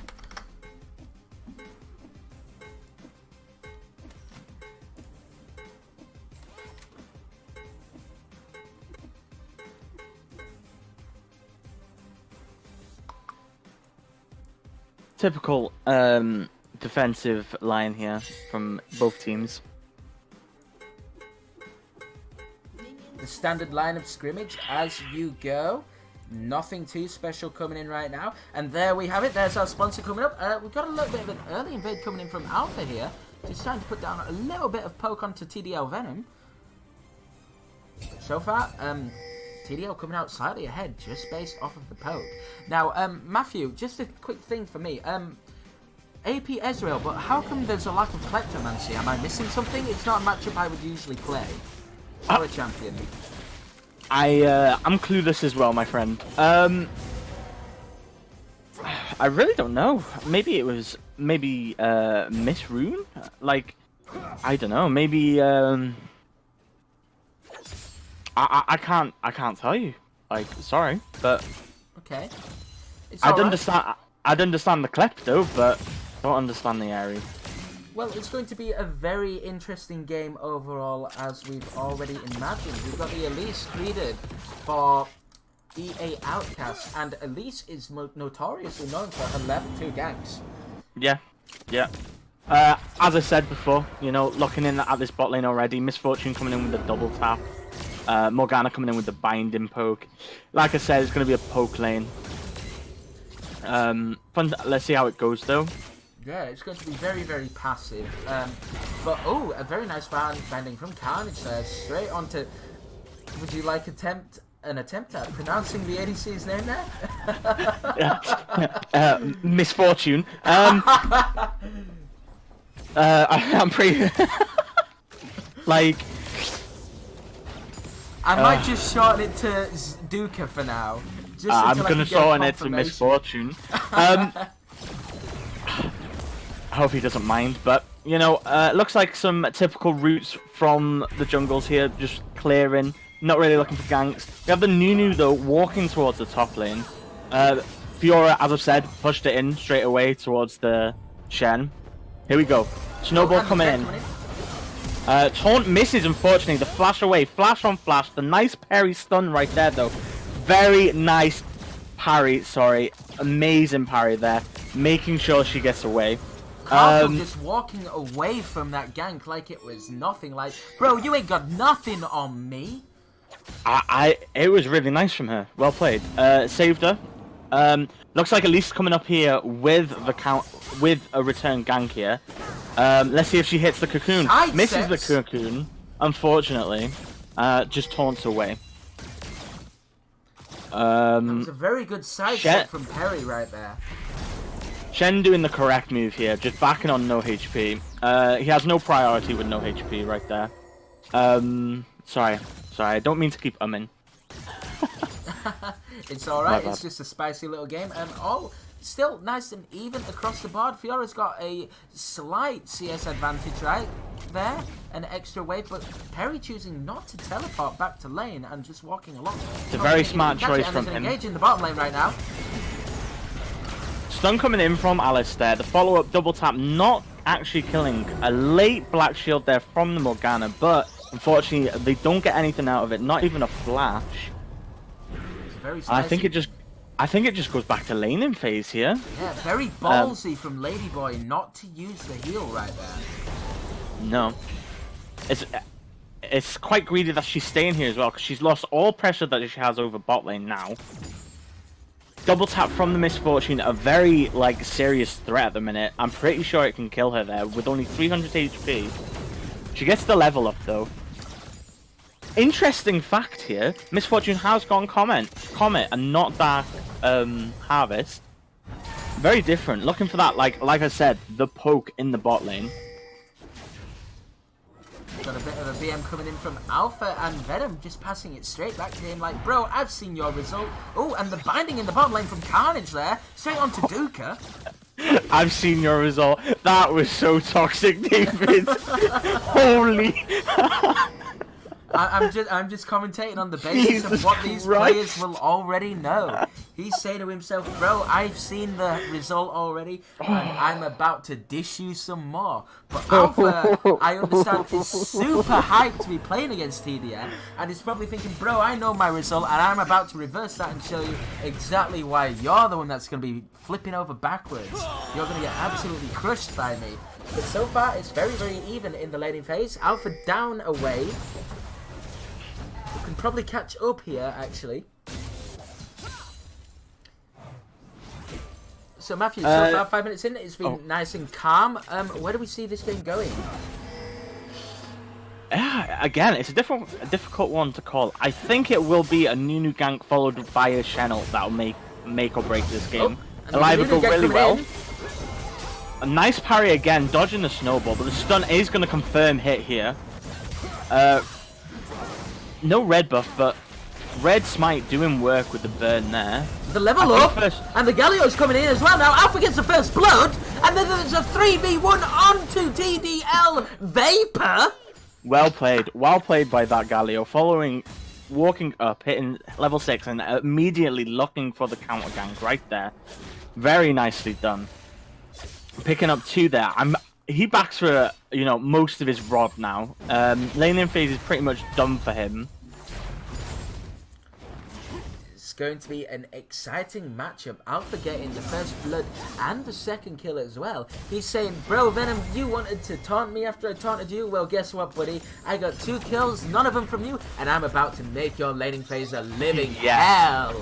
We've got a gang going on in the bottom lane right now. Created coming in. Early flash from Ladyboy, and the sidestep again. What is it with all these sidesteps? Very well played from these players. Ezreal picking up a tier on his first back, and Nunu not giving over the blue. As a jungler myself, like as my second draw, I would have given the blue over to my tier mid laner just so he could attack, stack that a bit quicker. Yeah, I just have to take a moment to wonder if the pressure Double of tap. being an elite and the early game importance of her is coming down a little bit heavy on Creeded, because that is, what, 3 cocoons that have missed that could have maybe changed the game even better into their favor. The first one against Perry in the top lane was a miss, and then just as Karkle almost died to the 2v1, he missed another cocoon, and that could have been a kill in the bottom lane on Ladyboy, and the sidestep stopped him again. Very nice sidestep. As I said, I just want to say I predicted this. The Tiamat coming in from the top laner, instantly going to, like I said, push that wave in as soon as that Shen goes for the advantage in a different lane and pick up the free gold off the turret plating. Now, I'm not the most experienced top laner, but I have many a times been auto-filled, and I would always take the Shen. And the amount of times I would get thrown straight into a Shen versus Fiora, the one thing I've learned, it's not the best thing to do, but if you want to get through your laning phase a little bit better, putting a Shen with a Tiamat into a Fiora Tiamat is not the worst decision at all. Nope. It would be wave clear for wave clear then. And you can actually give back the fight. You put out a lot of damage. A lot of damage. I was wondering if that was your next. Smite coming in. With a binding down there onto the bottom lane. Can Carnage actually miss one of these dark bindings? Double tap. Unfortunately, not killing that minion then. Not doing as much damage on it as it could have. Carnage getting another binding. Put this guy on a leash, for crying out loud. They might not have the impact right now, but coming this late a game, oh my goodness, you better be aware of this guy. I'd like to see what TDL come in with the Shen pick. I want to know how they use it as the advantage. Because at the minute, Fiora has the TP advantage. Probably keeping that up to maybe follow Shen in the ultimate, chase. But as I've already said, pretty sure she's just going to stay top, farm up, wait for mid-game to late-game team fights. Oh, yes. It's just going to be... Oh, and we've got an engage going in the bottom lane here. Anivia dude going against the stun, and the ultimate sidestepping from Ladyboy. Nice. Ignite goes down, and the Jinx Rocket as well. No. Another very nice sidestep there by Ladyboy, just to dodge the ultimate of Misfortune. Can't think of the name of it for the life of me, but very nicely done there. And another dark binding and coming a slow, and the Ignite goes on to Carnage. Zap Ignite coming out. Ladyboy sends the ultimate out, completely misses it. Super Mega Death Rocket missing here. Elise is picking up the dragon, picks up the dragon uncontested. Ocean Dragon of all dragons, very, very useful in this early game. We might be about to get a fight between Creed and Vapor here. Right now, here we go, and Vapor gets put down, and here comes Alpha straight in with the Deathmatch charge. And nope, everyone's just gonna walk away. Big cooldown coming in though. Galio ult, I don't want to say wasted, but is no longer available. Flash used by Nunu. I think that was, respect to just blow that instantly. I'd like to have seen the Elise, save the cocoon for a bit later to make sure the combo hits, but, that's like, if hindsight was 50-50, 20-20 or something like that. I don't know what they're saying. I think it was just a little bit of miscommunication between Alpha and Creeded right there. But it was a surprise for both of them. Vapor getting the slight advantage of the vision, watching him walk into the bush. Ladyboy just clearing out some vision now in the bottom lane. I think we were mistaken here, David. Manamune picked up off the Ezreal. Yeah, the Manamune coming out right now. This We could were just wrong. be the blue Ezreal. So the next thing you would expect is something like the Iceborne Gauntlet, and then maybe the Seraph's Charge. Is it the Seraph's Embrace? You could be doing a 50-50 hybrid build here, actually. See, that is the actual normal build for Ezreal at the minute. Seen a lot of pros doing that in LC, not LCS, sorry, LEC, and in the solo queue. I've seen Sneaky do it. Prophet does it, not Prophet. Sorry. I've just seen a lot of pros do it at the minute. It's like the standard Ezreal build. Yeah, I'm pretty sure 100 Thieves Bang was doing it the other day, the other week as well. Didn't manage to pull out the win. That's it. Yeah.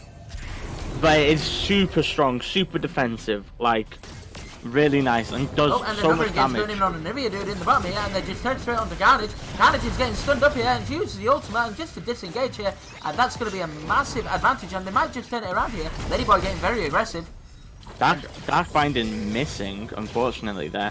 I think if the the Binding actually connects there, would have been a free kill with Super Mega Death Rocket from Jinx. I think as the league progresses, I think Jinx will actually become a priority pick for teams, just because of the sheer damage she can like pump out quickly with Lethal Tempo and her rockets. Oh, and Anivia dude goes in again and ignites onto Carnage, and the ultimate comes down, but surely is that going to be enough? And the Shen ultimate comes in. Stand behind me, my friend. Very nicely done there. Some great communication coming in from TDL there. Literally, Morgana saying, ult me, ult me, ult me. Instantly ult, no question about it. Looking top lane, Fiora has already hit that turret. Shen has to answer with a TP just to stop the turret falling quickly. But as I was saying on the Jinx, David, Jinx got a... it was a mediocre buff with the W. In here onto Anivia dude, gets the knock up, and Ladyboy dropping the traps, but no, they're just going to back away.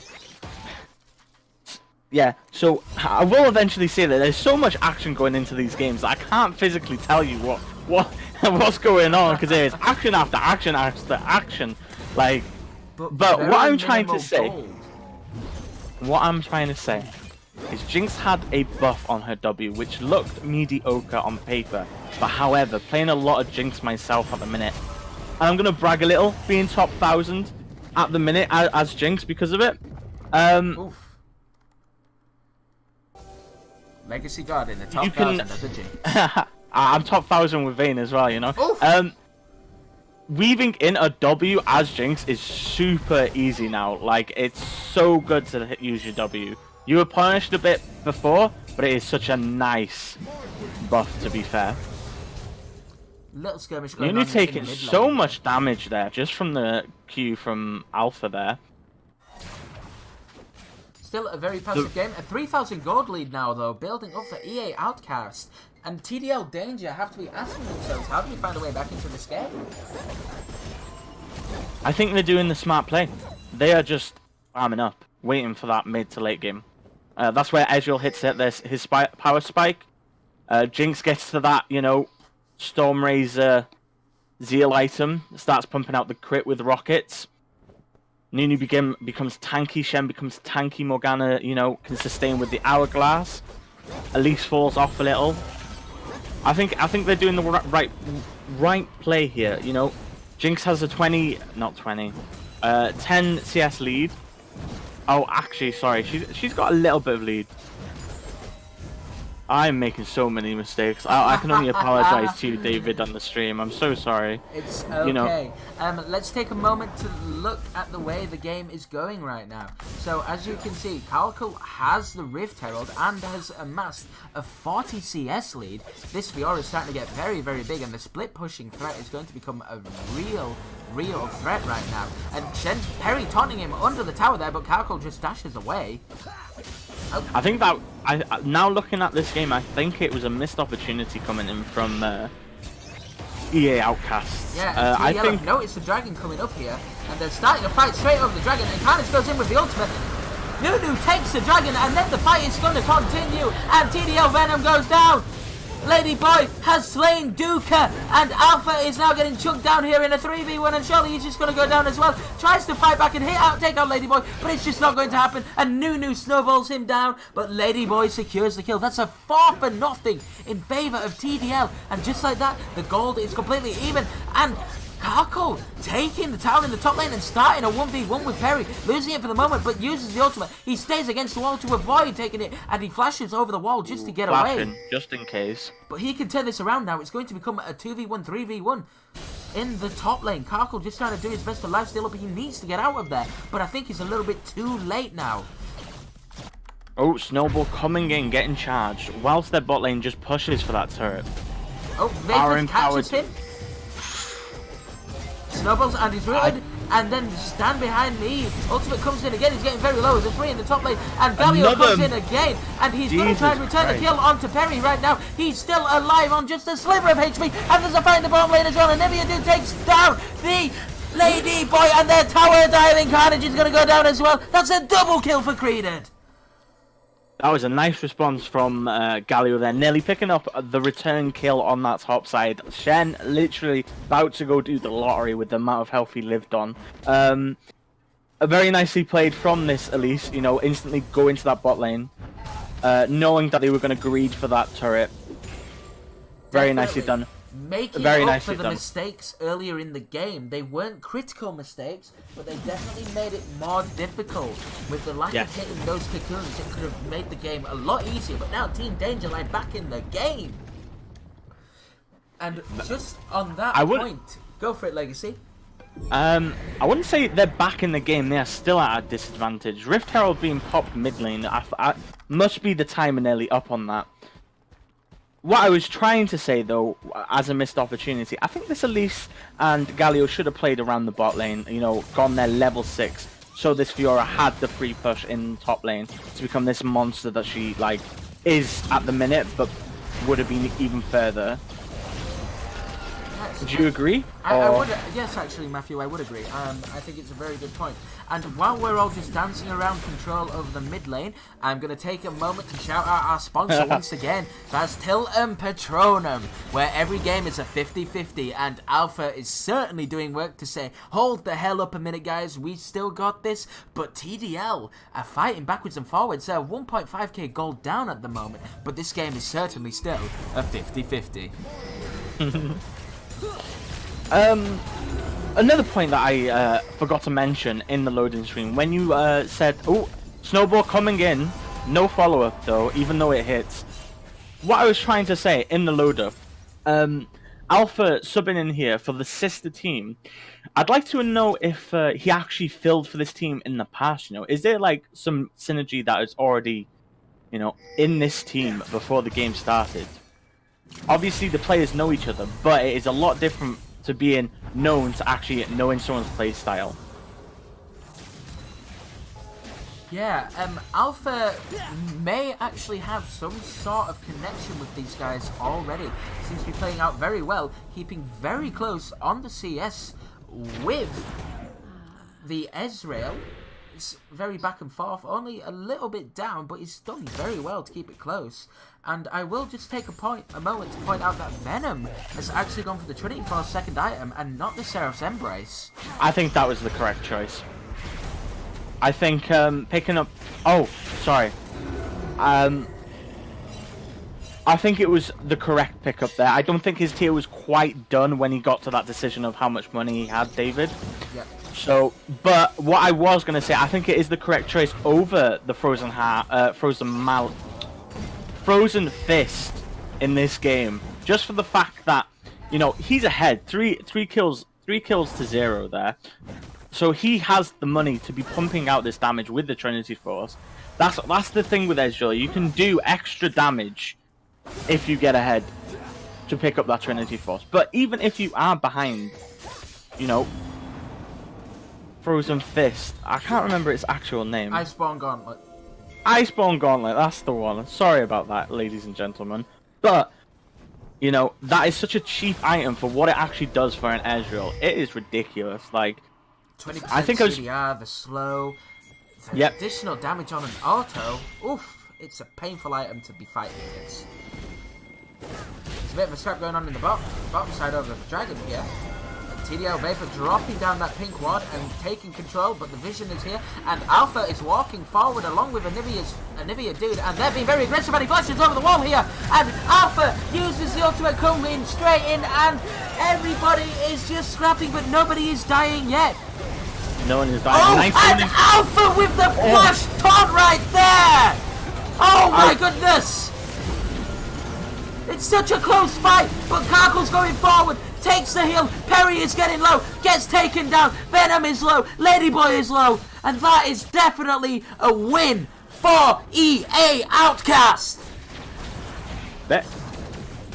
Very nice team fight from both sides there. The engage, the out, and then the taunt. Like, hectic game. Like, this is literally, like our sponsor says, a 50-50 game.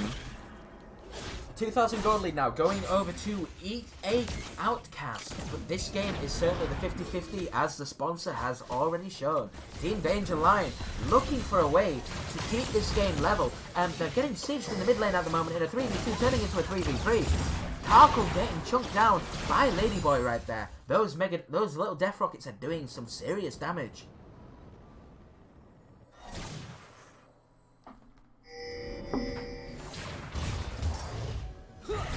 So he's got a dance I'll be around right the back, mid lane. David and chat. I'll be right back. No I'll problem. be about 5 minutes. Sorry for this. And just like that, the fat man ended up all alone casting solo. Well, let's just say I have absolutely no idea what's coming next. TDL doing a little bit of a push now towards EA Outcast's tower, but it's still just a back and forth pushing here and there. Nothing too special coming out just at the moment. Karkle getting a little bit aggressive, but catching the pink ward. Thinks, oh, I'll just delete this instead. But we've got Carnage in the top lane now, thinking I might just go for a cheeky 2v1 outplay here and see what could go. Carnage misses the binding, and that opens up some space for a 3v3 in the mid lane. Venom using the ultimate there, the True Shot Barrage, to clear the wave. Creedon coming in behind, misses the Cocoon again, and it's a 4v4, and Creedon is rooted up, uses his E to get away, and survives. It's going to be a very, very spicy game.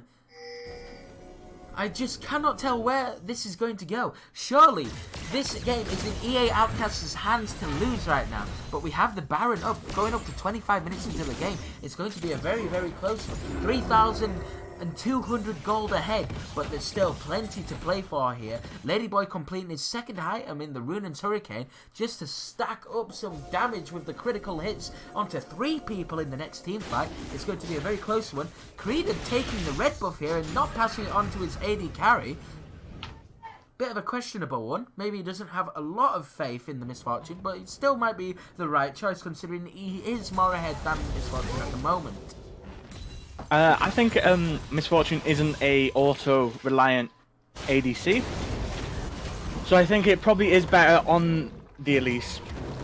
Well, it's probably not, but Misfortune's going to press R in a team fight where Elise will, you know, weave in her auto attacks. Of course, but I think we need to take a moment to look at the ticking time bomb now, which is on Team Danger Line's side. Because if you look at EA Outcast's lineup, if we go into another 10 minutes, they're going to just get weaker and weaker. Their only strong point will be Karkle on the Fiora, but that would mean they would have to give up their actual team fighting and go straight for a standard split push and 1 and 4. But on the other side of TDL, they've got a much stronger team fight comp and 2 AD carries. This is just a ticking time bomb. Once we get to that 35-minute mark, it's going to be too much damage for them to handle.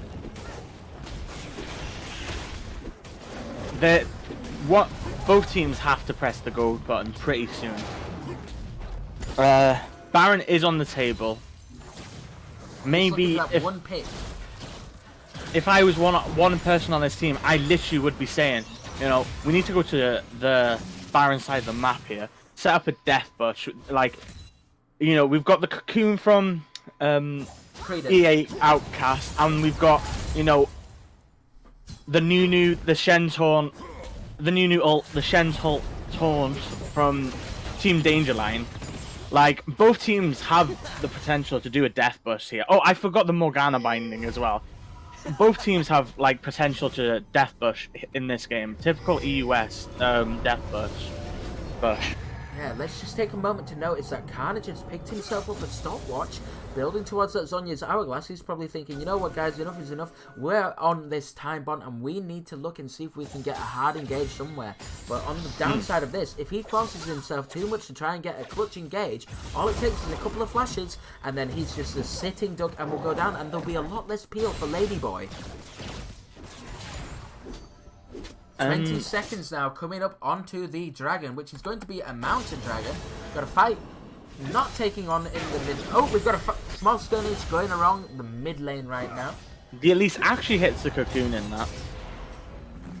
Fortunately, she's missing the cocoons that are like clutch, but she's hitting the ones that shouldn't, like, are irrelevant, unfortunately. Got a bit of a fight going on in the bottom lane right now. Duca getting caught out, and Alpha uses the ultimate to go in, and Alpha flashes in forward, takes down Carnage the Morgana. Jesus Christ. And then there's still a fight going on here. Creedon's getting low, Viper taking on a lot of people. Ladyboy's gonna get taken down here, and oh, the prediction right there! A double kill going over to Karkul, using his teleport to get into the bottom lane, and that should be the Mountain Dragon, and then maybe even the vision around the Baron. But Creedon should know he needs to back. EA Outcast should be ignoring this Baron and going straight, this Drake and going straight to the Baron. Baron impacts the game so much heavily than the Drake in this situation. But instead they are taking the turret bot lane, opening the map a bit more, and just taking that Mountain Drake to help to push. But instead of the Baron, they're still choosing to just push out the mid lane and then reset themselves.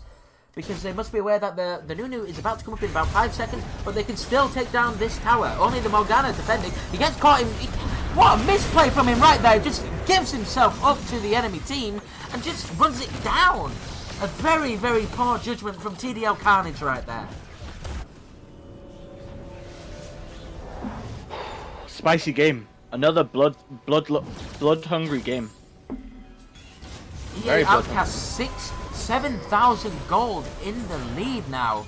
Venom barely missing the cancel on the back right there, and this is definitely TDL's chance to reclaim some vision and see what else they can do, because they must know their time bond is really starting to run out right now, and this Baron could just be the game going over to EA Outcast.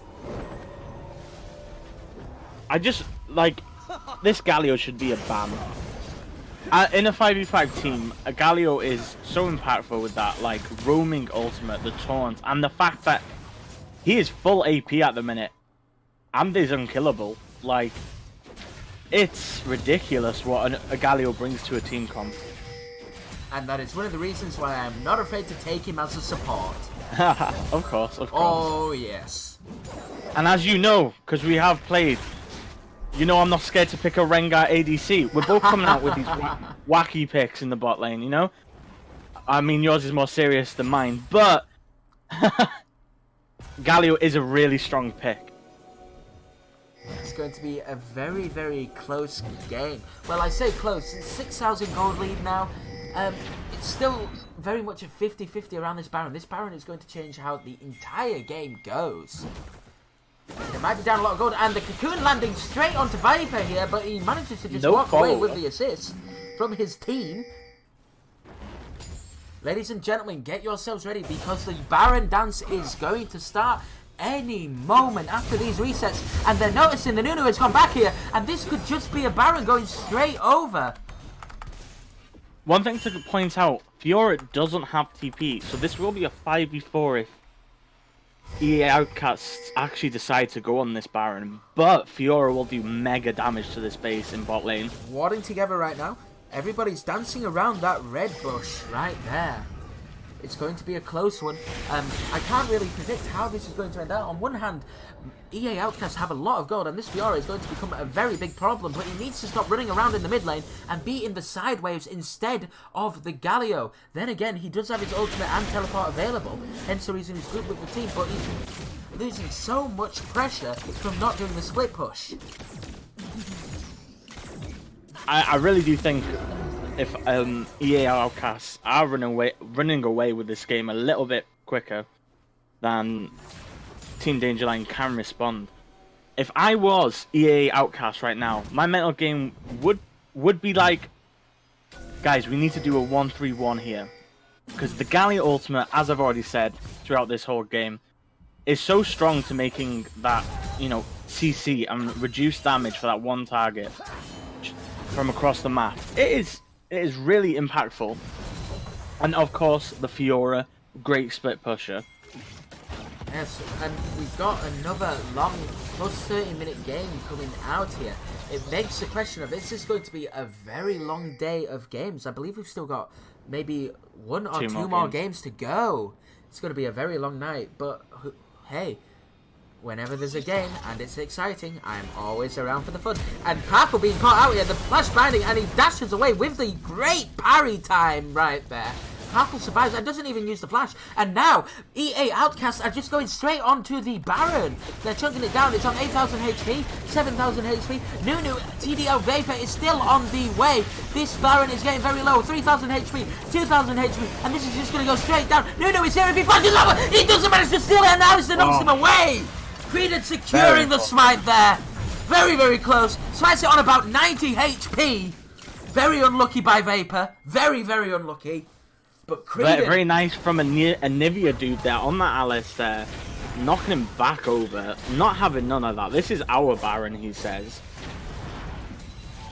Again, Fiora straight back to that opposite lane to his team. Split pushing all the way. TP is coming up now, so it will be a 5v5 fight if they decide to go on anything. Just another dance around in the top lane. The Baron enhanced minions are going to make quick work of this tower right now. Morgana's health going on a holiday there, coming from that Galio Q. Disgusting damage. Galio completing his death cap and the Morello Nonicom. He's going to be doing a lot of damage this game with his magic pen boots as well. Fiora taking down that top lane turret like it's a bit of cheese flash. And Ladyboy tank flash gets chunked down but stays alive.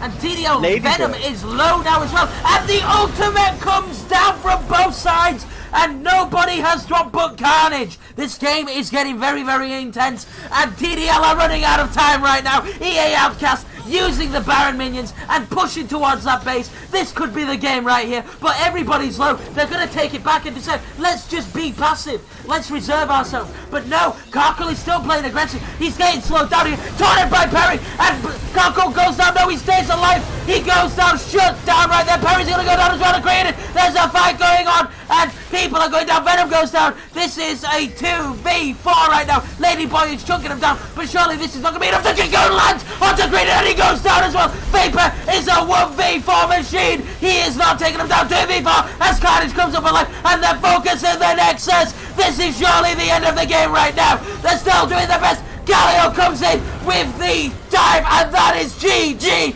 to EA Outcast. TDL could not hold themselves in that game.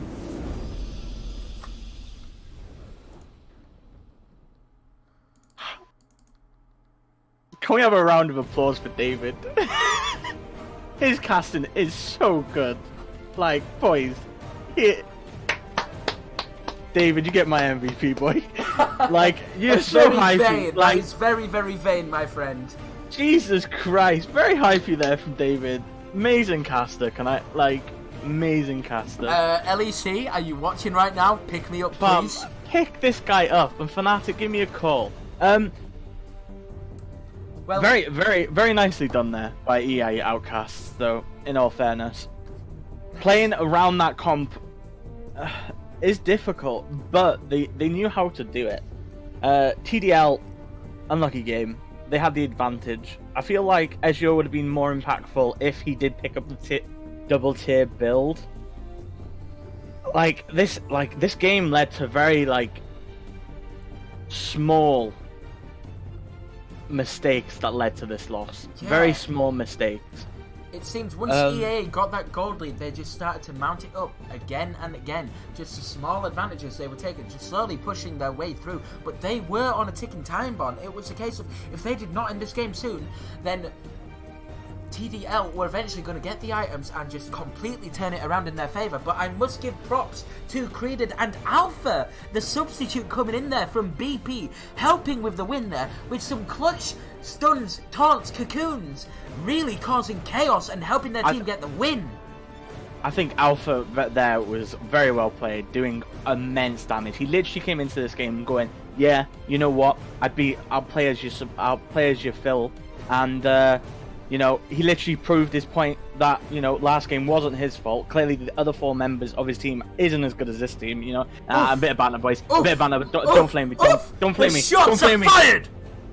It's just a bit of banter. He said it, not me. Jokes. Like, no. All serious though, very well played across both teams again. I'd like to see. I'd like to know if that Ezreal pick, you know, have they practiced that? Was that a spur of the moment kind of thing? You know, again, I think the Shen was misplayed in this team. You know, only being a part of 4 kills.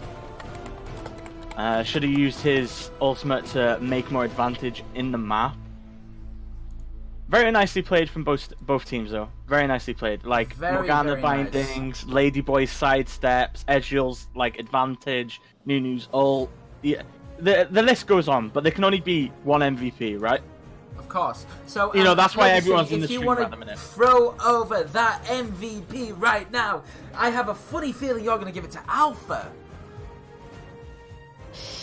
It's a difficult one. Oof.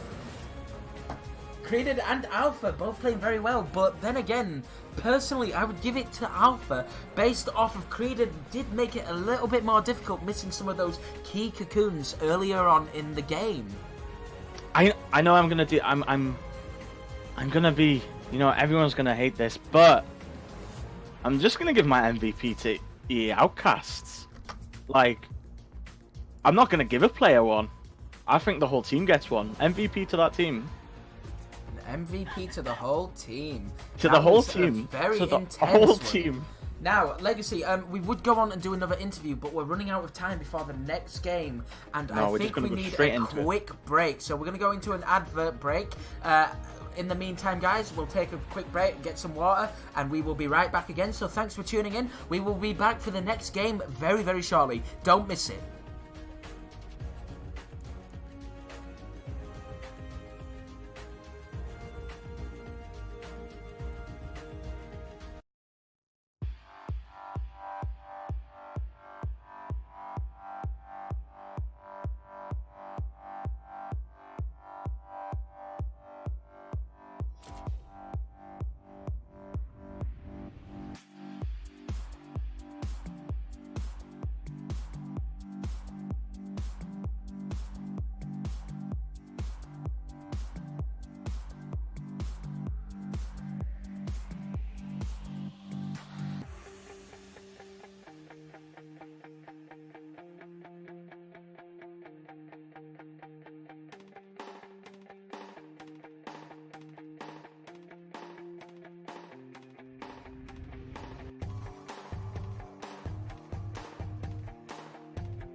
season. I believe this is the first time they've let it slip through the pick and bans. Clearly they thought it was less important and they could deal with it, hence the reason they pulled out the Morgana. But still, And I'm just the saying, confidence for the Thresh into a Morgana is a bit of a hum and how one. I'm not really sure how to expect this to go. it's I mean, if you're on your comfort pick, you're on your comfort pick. This guy obviously likes Thresh. He picks Thresh into everything, every game. Left open, he's going to take it. But let's see what he can do on it, you know? I'm pretty sure this is the first game that he's actually been able to pick it up without it being banned away from him. So, let's see how it goes. Misfortune left open for it. Okay, just a small update for the pair of us here and the rest of the stream. So, Recticide is actually subbing in this game, hence the reason they've allowed the Thresh to stay open. So, they're very aware that this guy might not be the one to be afraid of, but coming in as a sub, locking that Thresh, which is definitely a comfort pick. I'm very excited to see how they go with this, you know? Apparently he's off-rolling as well. Oh, completely mistaken then. Different Thresh we're talking about. Completely different Thresh. Caught us all off by guard, for certain, that is true. But, Matthew, just tell me a little bit more about these lane matchups right now. So we've got a tank v tank Sign and Malphite in the top lane. So basically, noodle fight. Yep, one's going to punch the other and just keep punching. There's no clear winner. They'll just punch each other and nobody's going to die. Elise and Trundle. It's going to be... I think Trundle just wants to aim to farm, get to that late game where he can just take Malphite's armor and then do damage. Elise should be looking here for, you know, the early ganks, the invades, definitely for being that, you know, Elise pick, you know, the skirmish kind of, you know, percentage health and execute within spider form. Mid lane, it's a bit of a bore fest. Orianna is literally going to stand back, push the wave, stand back, push the wave. Ares going to do the exact same. They're going to look for roams. I think that is what should be the case here. I think Orianna should have gone for the cleanse for the charm, but, you know, I'm not a mid lane main. Tristana Morgana bot lane versus Morgana Misfortune Thresh. Early game Misfortune's gonna bully this Tristana because of the range. Same again, the double tap. I think again it's gonna be Morgana versus Misfortune in the bot lane. The Thresh and the other ADC are literally gonna be here for the laning phase. I would like to see what this Thresh does. As you said, he's off-rolling, so maybe, you know, he might be weak, he might be nervous. It is a Thresh into a Tristana, and if he plays this right, he should be able to just lock down this Tristana, but at the same time, Princess Kitten on the Morgana is going to have a work cut out for her, or him, if all they have to do is keep that black shield perfectly timed, and protect whoever needs it the most, and it can completely nullify the Thresh. But in the mid to late game, oh, those hooks from over the walls when you least expect it can do some serious damage. Just to reiterate, EA Hunters are the blue side and EA Outcasts are the red side. Of course. Once we get into game, it'll take me just a moment to switch around the icons so everybody can follow along and know exactly who is who. But once we get straight into the game, I will be able to do that and help you guys out with that stuff. So Matthew, just taking another jump back towards the leaderboard right now. EA Hunters at the top and EA Outcasts now on their second point. If EA Outcasts win this game, they can completely tie it up in about the second place. But that being said, Evoltic Esports still have to play Mouse Plays tonight as well, and that can either solidify two people in the first place spot or a lot of people in the second place spot. It's going to be a very, very close one. It's going to be a good game. Wait, sorry. I think I zoned out then. It's okay. As long as Twitch chat followed on from what I just said. So Twitch chat, we're just coming into the game now. Can we have your predictions in the chat? Who is going to win? Is it going to be EA Hunters or is it going to be EA Outcast? Yeah, sorry, I didn't mean to zone out there. I was literally making sure my side was actually set up correctly. So. Okay. A bit of friendly banter coming in at the chat there. Good luck, have fun. Good luck, have fun. Certainly Obviously, going to be these two close. teams are friends. You know, I'm pretty sure that you said that these two were brother-sister teams. So, let's see if there's some, you know, if each team... I'm pretty sure these teams are going to scrim against each other. You know, I wonder if they know where their weakness is for each team. So, sorry, Matthew, just while we're getting into the start of this game, I just thought I'd take a moment to introduce you all to our two sponsors for this game. Not one, but two sponsors for this game. And that is a big up shout out to Team Dangerline Esports, where every game you play against them, you can expect some danger in your lane. And on top of that, Bastiltum Patronum, where every game is a 50-50. And like a lot of the games today, it certainly has been a 50-50. Coming into our third game of the evening. Only one more to go after this. Legacy, take it away. Where are we gonna go with this game?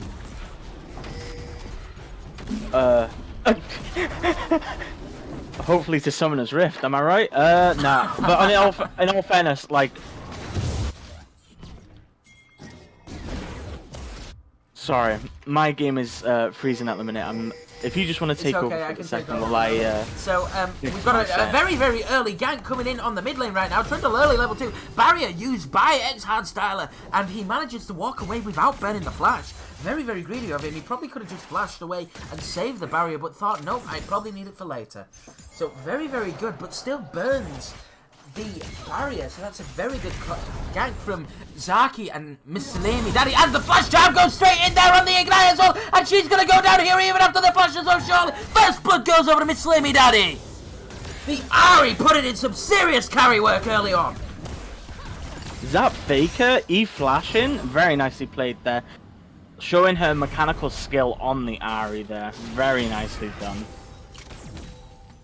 Absolutely exceptional early start right there, and I must admit it's not going to get any easier for this Orianna now with the Ari getting on such an early start. I hate looking at top lane, you know, as a caster, as a player, it's literally, you know, just farm, like, it is literally just a farm simulator right here, like. Got some action going on in the bottom lane. Doris getting very, very low. This Thresh is being very aggressive, and the Misfortune is certainly putting down the chunking damage right there. Maybe Princess Kitten using that E just a little bit early.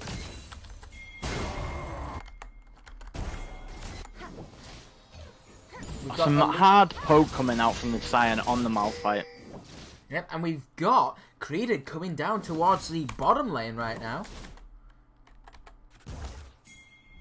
Maybe looking into to gank up behind them, just taking the Krugs away. They're counter jungling, but Trundle's doing the same right now. Pretty sure Trundle has just been spotted on a ward. Yep. Very nice warding there. Malphite gonna back there. He can't risk getting turret dive this early on as a Malphite. Especially versus a Trundle Scion, literally. As an ADC main myself... straight onto Dawis there, but nothing more to come out of it. As an ADC main myself, this Misfortune Tristana is actually a matchup that I'm not too familiar with. I can't exactly give you, like, who wins what here. So, it's going to be a good game. I'd like to see how it plays out. Well, the aggression is certainly coming in from EA Outcast right now, and Recticide very, very late with the Flay there, but still forces the flash out of Princess Kitten on the Morgana. And this is what happens. Into the mid we've lane. got a gank in the mid lane going on right now, and nothing really happens. Miss Salami Daddy is just walking away. So, with the first blood going on to Miss Salami Daddy, the Ari, and the CS building up a 6 CS lead. That's a full wave right there after getting that first blood. Bit of aggression going on in the bottom lane, and the Elise is here as well. Recticide coming in. Oh, he hooks him because the shield goes down, and he still gets away. Recticide, I don't know if you meant to do that, but that was godly. It's a shame it didn't calculate into anything more than just a flash. the death sentence from Recticide right there. Super nice, timing it just as the Black Shield, like, ends. For getting that Tristana flash. Very nice. That's a big cooldown for some aggressive bot lane. Again, more Noodle hitting Noodle top lane. So fun.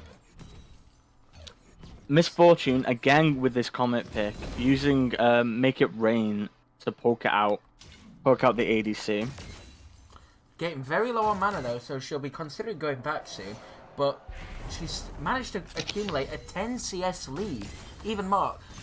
Doas will collect a lot of that back when this wave hits the tower, but still, they've done very, very well to force these guys under the turret here. And now they're just going to base. Ooh, Princess getting very unlucky, unable to stop the back there as well. We've got a bit of action going on in the top side of the jungle here. The Ahri's roaming up straight away, and the Creator takes the scuttle, but he's in a 3 versus 1, and Miss Slammy Daddy misses the charm. Sion coming in, and she flashes over the wall and gets away, and Slammy Daddy going in again, and here comes Orianna, and they're keeping everybody alive. Nobody's going to drop just yet, but surely someone's going to go down. Creator goes down to the Trundle Zaki right there. Oh, that was a bit spicy. And Karkel's on the way, but decides, no, it's a bit too late. He should have responded sooner. He's down very, very heavily on the CS right now. Nice communication there. Trundle's going for the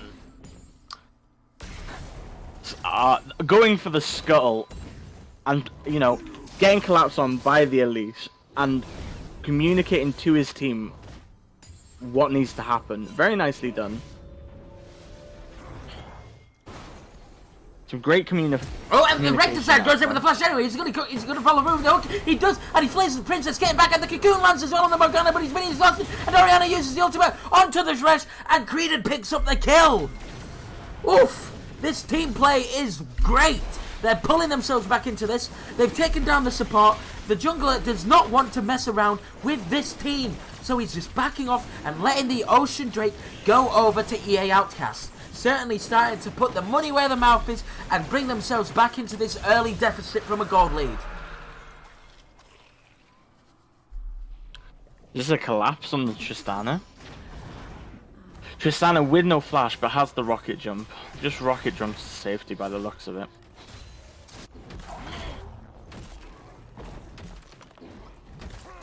Still the very, very early game. So, in the chat, just again, guys, I want to see those predictions based on what we've seen so far. Who is going to win this game? Is it going to be EA Hunters or EA Outcast? Let me know in the Twitch chat. Personally, based on the comp right now, my money is going to... Oh, the Tristana's going in, and Recticide flays him away, but this still might not be enough. He uses the healer and manages to walk away without burning the flash. Very nicely done by the Morgana, hitting that Dark Binding. Unfortunately, collapse on the Misfortune quick enough, but still very nicely done. Forces the heal. Very exciting, and then again in the top lane, we're still seeing this 20 CS deficit. The Malphite is very afraid of the Siren. He really shouldn't be this afraid. But I think the Malphite has made a big mistake by not getting the Balmy Cinder in order to help with him pushing the wave, and he's starting to suffer from it. Bit of clearing vision going on, and he's going to walk straight in and face check the Elise right now. Creedon stuns him up and jumps him right down to almost no health at all, and then he's going to walk away, and she uses the repel into the air, and that is just it. He manages to walk away without using any sunburns, but EA Outcasts are going to secure themselves a Rift Scuttler, and they're going to run straight into the bottom lane as well now. Going to be a little bit of a surprise here. The Dark Binding lands onto him, and Fresh lands the hook, but the Black Shield is perfectly timed. And it's super passive, but again in the top lane, Karkel is taking a lot of damage from just a player right now.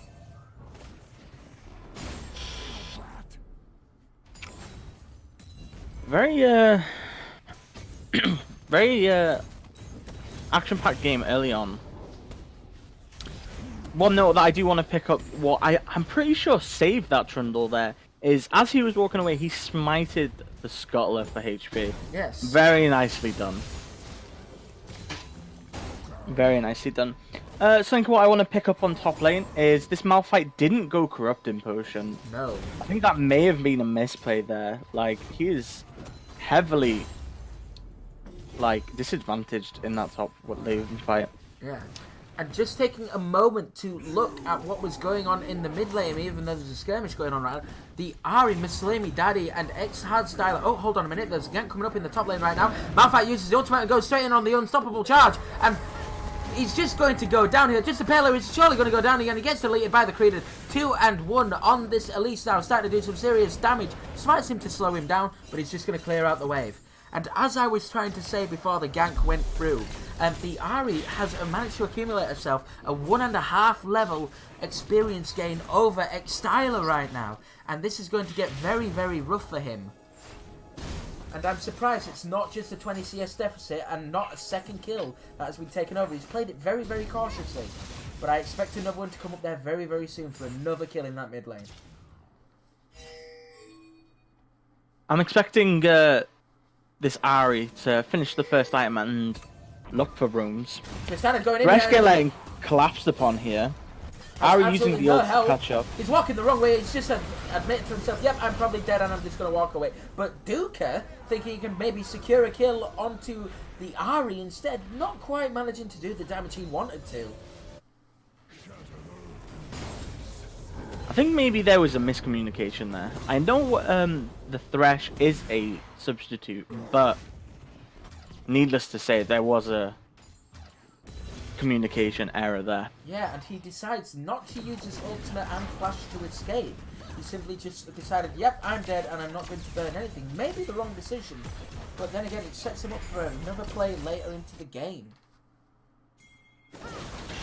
Trundle face checking into... Again, and the Orianna shockwave comes out right now, and it's a 2v2 turning into a 3v2. Saki is still alive! And Orianna flashes and uses it and misses the Q! And he isn't quite able to kill him. Created is going to go down. No, he doesn't. And the Spice all across the board. Miss Fortune goes down. Zaki is still alive. Malphite's going to finish him off here unless Miss Slade me down with the charm. But Zaki still goes down. And Recticide goes down as well for a double kill. Created made it away with just a sliver of HP. Deaths across the board right there.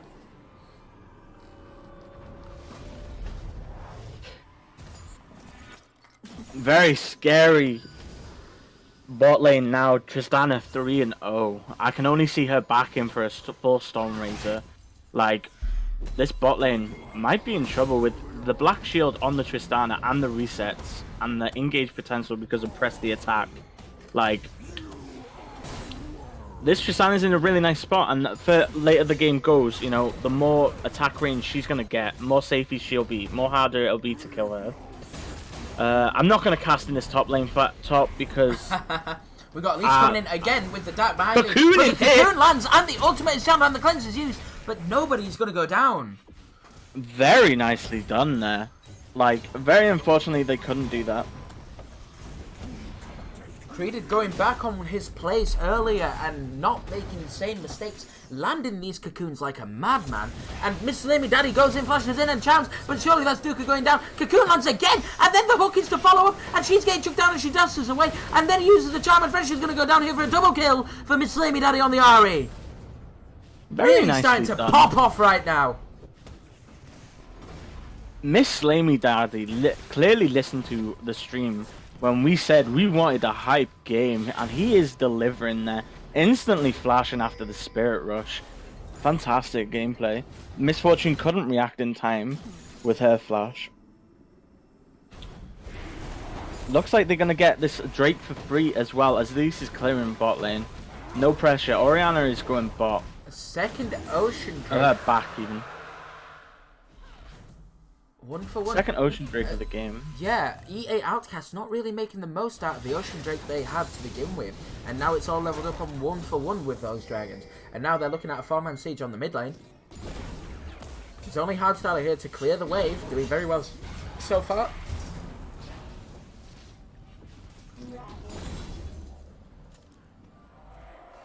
I think if I was EA Outcast's red team, I think I'd probably look to start grouping right now before these, like, pick off comp snowballs too hard. Like, they have got the wombo combo team comp. Would you say? Oh yes, they've definitely got the wombo combo, but they're just getting horribly picked off at the moment. And there's another fight going on in the top lane here, just between the two tanks. But Karkle is actually losing this quite hard. He's not doing very well. And I think this is down to the magic resist and the massive CS differential. Creeded is here and uses the ultimate and stuns him. And just the player is getting chunked down, but Karkle is very, very low. Uses the ultimate to get away instead of knocking him up into the air. It's a 1v1, 2-level advantage to just the player, but he's going to go down here. Yes, he does. Creeded with another kill. Slowly keeping his team in the game, but he needs to snowball this advantage into something more than just himself. Got a party going on in the bottom lane as well, looking for a dive. And they decide, nope, we're just going to back away. I do agree. A lot of top laners underestimate Corrupt Import as the starting item there. Like, the corruption effect that you get off it when you just pop one at the start of the fight, the scorch burn off it is quite impactful for the fight. Turret nearly going down in the mid lane here. Trundle's gonna come and help secure that. Recticide with the lovely sidestep on the Dark Binding right there.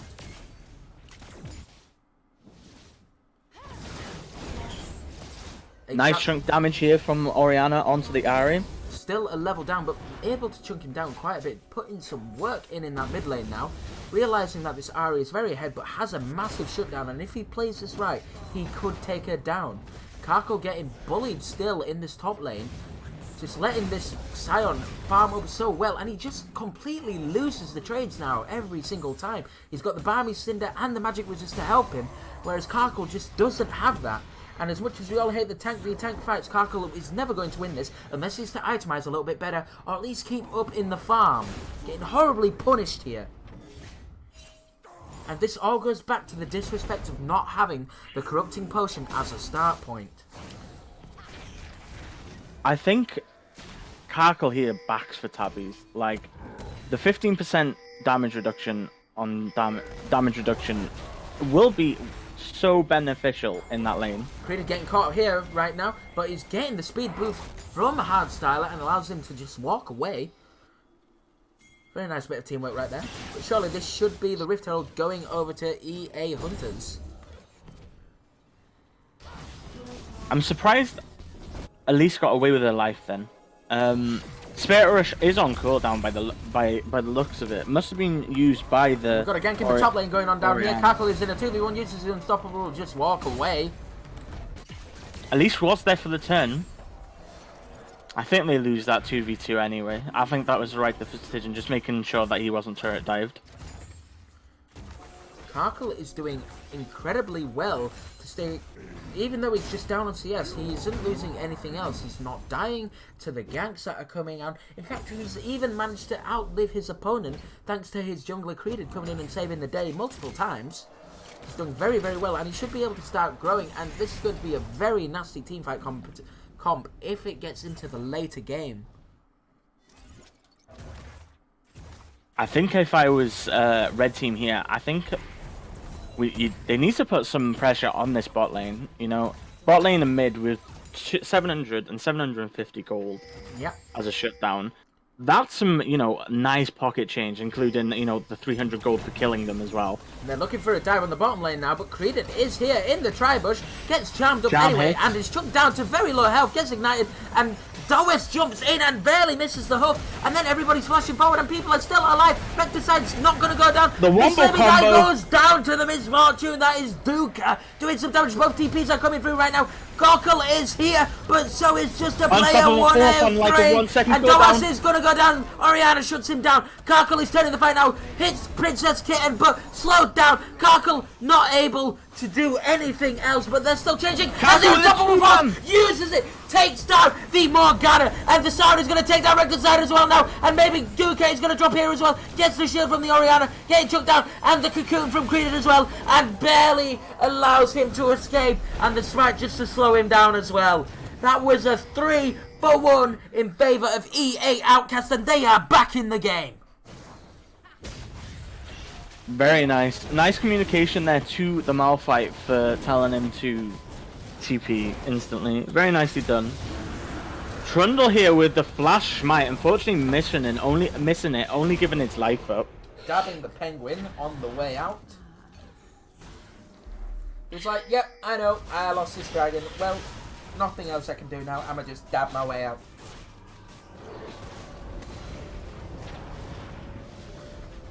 Just while the game calms down for a moment, we are 20 minutes in, and that means it's time for a very special something, guys, and that is our shout-outs to our sponsors for this game today. And those sponsors are Team Dangerline Esports. When you play against them, you're in danger.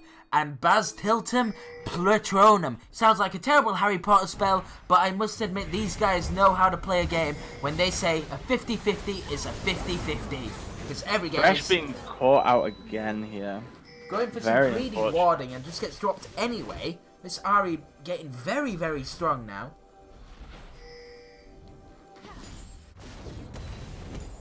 Unfortunately, you know, Thresh is 5 deaths, but Ahri's getting the kills. But I don't think it'll be that impactful, just for the fact that, you know, Thresh isn't actually worth a lot of gold. Princess going to get shut down and deleted by the shockwave by Hardstyler right there. Very nicely done. I'd like to have seen don't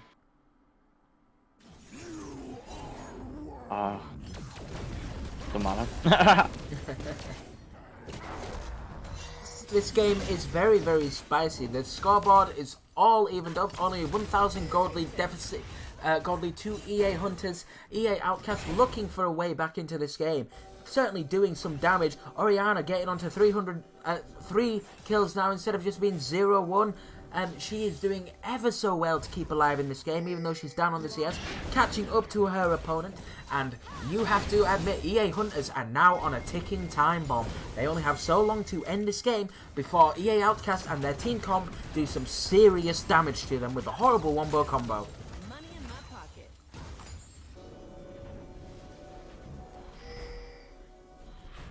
It is a good game. It's quickly how these last 3 games have, you know, flipped on its head so quickly. You know, like, one team has been ahead, something happened, the other team got ahead, something happened, and then the other team got ahead. Like, very nicely done from Outcasts here. Some beef in the chat right there talking about how how supports are meant to die. That is the case, my friend. As a support main, I will say supports are always meant to die, but sometimes you die for the wrong reason. And Karkle getting charmed right now, walking towards the lantern. Is he able to get it? And he does manage to get it and walk away. And Tristana knocking him with the ultimate doesn't quite execute him and keeps him alive and sends him well and truly to safety. Now they've got a 4-man siege on this top lane turret with just Duka here. Orianna Hardstyler in the back line, ready to go. And this is going to be a case of clear that wave and get the hell out of there. You do not want to mess around with this.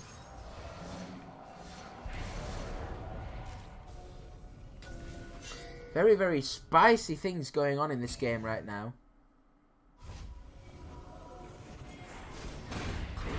Oh, and the support getting caught out again, but is he able to turn this around with the shockwave he's using? Combo. He stays alive. Saki is surely going to go down here even with his ultimate. Princess getting this low, very, very low, and Karkle is just going to ignore him, and Thresh plays, but Orianna Hardstyler takes the kill again, and this is EA Outcast well and truly back in this game now. The gold is completely even, and they have the advantage.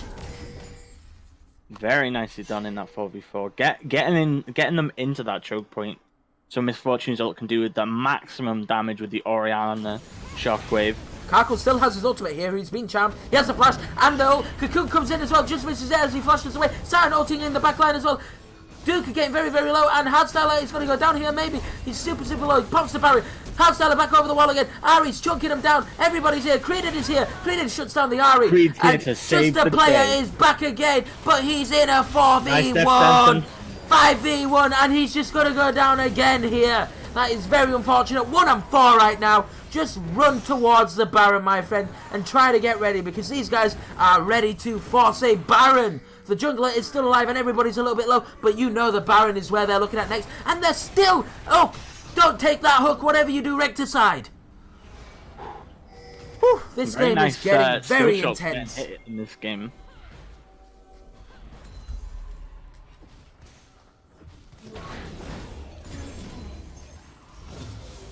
Banshee Veil coming out on the Orianna here, just playing it safe against those charms.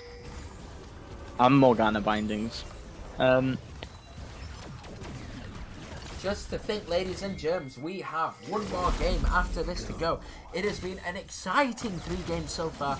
Everything is going absolutely flipping bonkers crazy. And there is a possibility that our next game might be late starting if this game doesn't start finding a clear winner soon. But EA Outcast are definitely informed to take it on from here now. They might only be 1,500 gold ahead, but they have the team comp, and EA Hunters are just running out of time to do damage. So David, Yes. blue side. How's your mentality right now? How do they bring this back? My mentality is, team, come on, we got this. Let's get ourselves together. Morgana's got that cheeky little hourglass. What we need to do is stop them from grouping up and 5v5ing us. Because in the skirmishes, we win every single time. Because the Ahri and Tristana do so much damage. But if you have a full-on 5v5, people just walking in your face, you're just going to get wombo comboed and lose the game. The way around this is get in the side, stay in the side lane, maybe get a Zarot portal and help with the split push and force people to come and pay attention, because the Malphite wasn't able to 1v1 him, but now he's actually ahead, so it might be a little bit more difficult. Third Ocean Drake is up and alive in the game, and they're having a little bit of a dance around the dragon. But this is one of those cases where you say to yourself, okay, EA Outcast, if you want to force this dragon, why don't we just go for the Baron? But no, they're just going to give it up. They're not going for anything else. They're going for priority on the mid lane, though, forcing it in, and they should probably take out a turret here. There's a fight going on in the top lane, but nobody really cares about that because it's just 2 tanks battling it out, and they're just going to back off and not put any pressure down on that mid lane tower.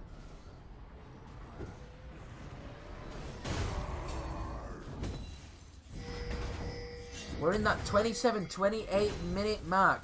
This is where it gets very, very spicy. Because now everybody's just going to start doing the dance around the Baron. And I am going to throw my hat out there and say, after what I've seen today, this one Baron is going to decide the game, unlike the rest. It's going to completely flip the switch in one area, in one way, and one team is going to dominate. And I suspect that will be EA Outcast dominating this game as we go further in. It depends how long the game goes for until this Baron dance. Tristana on her third item now, building the Infinity Edge by the looks of things. I'd like to see if EA Hunters stall it out to make sure this Tristana has that power spike. Tristana picking up the BF sword on the back as well, you know. She's only 1,225, I think. She has the pickaxe, so she's even less than that. It's about 800, isn't it? No, it got...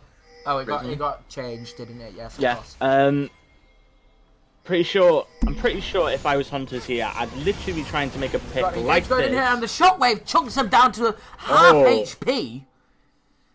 Hardstyler putting in some serious damage there. Very nicely done there by Hardstyler, saving the support. Creeded sat in this bush right now. He's looking. He's certainly looking. And he chunks out Princess Kitten, and she uses Azonia's hourglass. But surely he's still going to go down here, and she flashes away, and it's sharp. Orianna comes in with the flash. Q, W, and kills the Morgana. Very nicely done. But as this was happening, Tristana solo killed the Misfortune in that bottom lane. Definitely switching this game around. Very nice shutdown there for the Tristana. I'm pretty sure she's got enough to get that Infinity Edge now. You know, Hunter's looking actually scary now. You know, it's getting to that point where, you know, the ADC comes online with those crit items. And the Trundle as well, with the Zeeks. But the Thresh too, both teams have the Zeeks. But this is in such better hands towards Doris on the Tristana. It's a bit of a wasted buy, actually, getting the Zeke's Harbinger onto the Misfortune. There were much better items, such as the Knight's Vow, and Thresh is just going to get chunked down again. This is very, very poor. He can't afford to just keep walking into the jungle and ward like that without his jungler as support.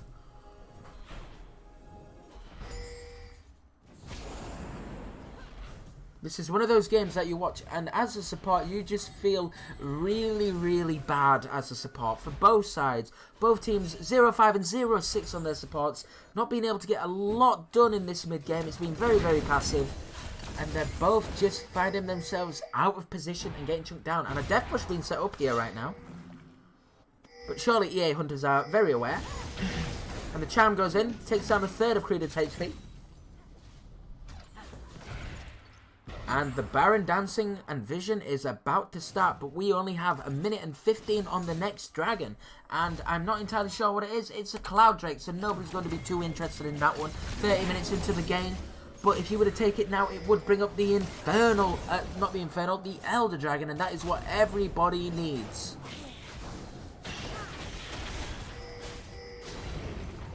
Difficult game to call here, because the ADC, you know, is actually online right now. She has the Infinity Edge and her first Seal item. Like to know if she's gonna go full crit or she's gonna get some sustain. I'd like to see some sustain, maybe a GA or QSS, especially for the Cocoon and Death Sentence. But you know, this Orianna is a big threat. Orianna late game with the Shockwave is like devastating in a team with fight. a Malphite as well. With the Unstoppable Force. I'm very, very surprised that EA Outcast didn't just put Recticide onto the Alistair. He would have been much tankier, much safer, and even stronger for that wombo combo. Bit of a misread of their comp right there. But whatever works for them, they're doing very well, but it's still so even across the board. As much as I predicted EA Outcast to probably win this with their comp, it's still any man's game.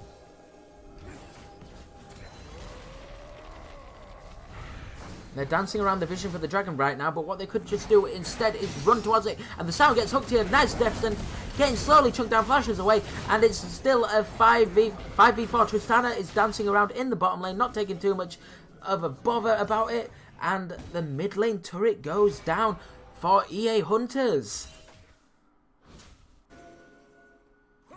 They're now slowly forcing them and stopping them from being able to go in. The Death Sentence lands, and here comes the Miss Fortune ultimate, and the Zhonya slows down, and that is a 1-for-0 in terms of EA Hunters, and they're still going on with the fight. Dashes over the wall, 1v1, jam, and down goes Duka. Miss Slimy Daddy going in and killing, but here comes Creedon, got a Cocoon, chunk him out, but Tristana is here, and he's going to fight, and Orianna tries to chunk him down, but it's not enough.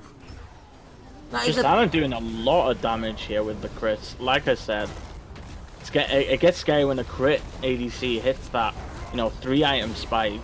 It's hard to deal with, especially with Tristana with the rocket jump resets. Hunter's here taking the inhibitor, very nicely done. Unfortunately, Malphite kept his Unstoppable Force that team fight. Maybe he didn't find a good opportunity to go in, but like, it is better to throw that ultimate on one person than always going for that wombo combo, especially when your team is in the losing state. Hunters are going for the Drake here. Bit of a misplay, in my opinion. Should have gone to the Baron. Yep, they very easily could have taken the Baron with the jungler down. But these guys have decided, hell, why don't we just take the Drake and give ourselves the opportunity? Because if something goes wrong next, we have a choice of we can take the Baron or we can take the Elder Dragon. Maybe that's just me not being in the part of a 5v5 like atmosphere at the minute, but they must have given a lot of respect to that Orianna Malphite combo there. And the Vision dance is starting around the Baron pit. Fighting over this Rift Sculptor right now. Orianna should be able to one-bang this with a combo, and she does, sorry. 126 gold in your pocket, doesn't feel like much. We're at that 50k gold mark, so gold is starting to become a lot less of an importance right now. However, in saying that, this Tristana on the 3 items going into the BT next, or maybe the Merc Scimitar as he's picked up the QSS, it's going to be a very, very spicy ADC against this Miss Fortune right now. And there's no curse to cast a curse coming from me. All my predictions tonight have been true. And there's a siege going on the top lane, and Orianna uses the flash right there, and they're all fighting again. Creedon going in and chunking down, but nobody is going to go down just yet. And Fresh with the hook, and the Orianna shockwave, and Princess Kitten uses the Zhonyas, and the Miss Fortune ultimate comes out this time, but kills him anyway. And there's another fight, and Creedon chunks him down, but goes down as well. Surely Creedon is still alive. Miss Lamy Daddy goes down as well. Oriana and Thresh and Elise alive versus a Trundle and Sion. EA Outcast slowly coming away with the win in that team fight right now. Especially in a 4v5 situation, Malphite was not there. Unstoppable wasn't used because he wasn't there. My only... That's a very scary misplay from Hunters there. Losing 4v5. They should have won that, stomped it, and then gone straight to Baron, or even ended. Yeah. Depending if it went in a different situation. My only complaint over what's just happened in that team fight is with Karkle not being there. That is the third time he has not been present at the start of a team fight, and the Oriana has just had to throw her shockwave down.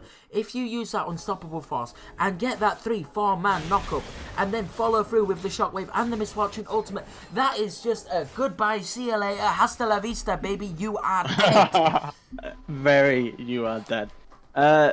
Some beef coming in with those ward scores. Wish my teammates warded that much. And the support's having a fight right now, but it's turned into a 3v1, and Recticide is going to go down here. Thresh being caught out again. 8 deaths onto this Thresh, and he just keeps getting caught out again and again. I understand his urge to try and ward, but you just can't keep giving up your life like this. It's just a misplay. Like, very, very big misplay. Should bring Elise. Oh god, that's a tongue twister.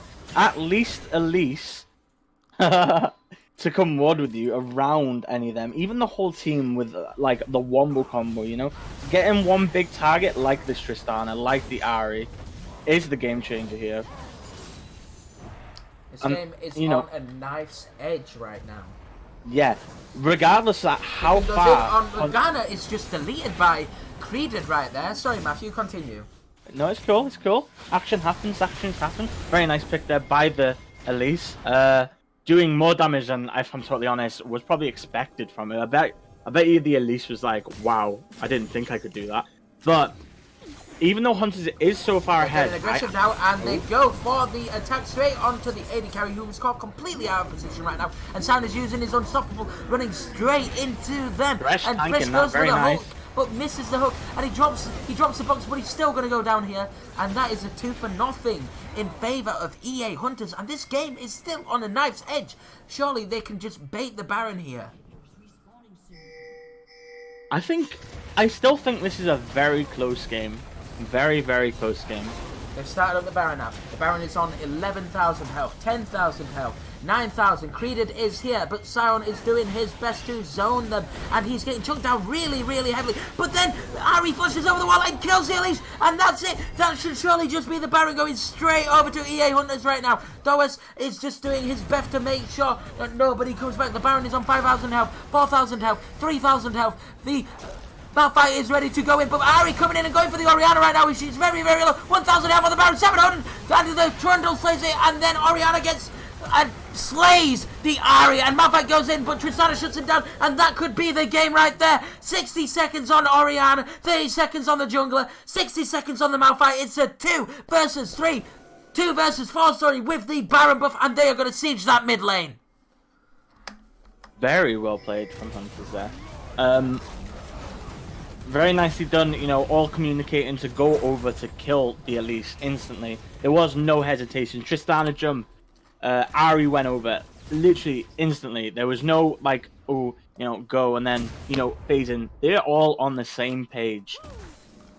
What I was trying to say though, as Hunters here, they only have a 2-man threat, which is the Tristana and Ahri.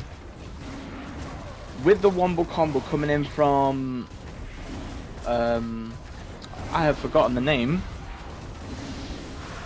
It's alright.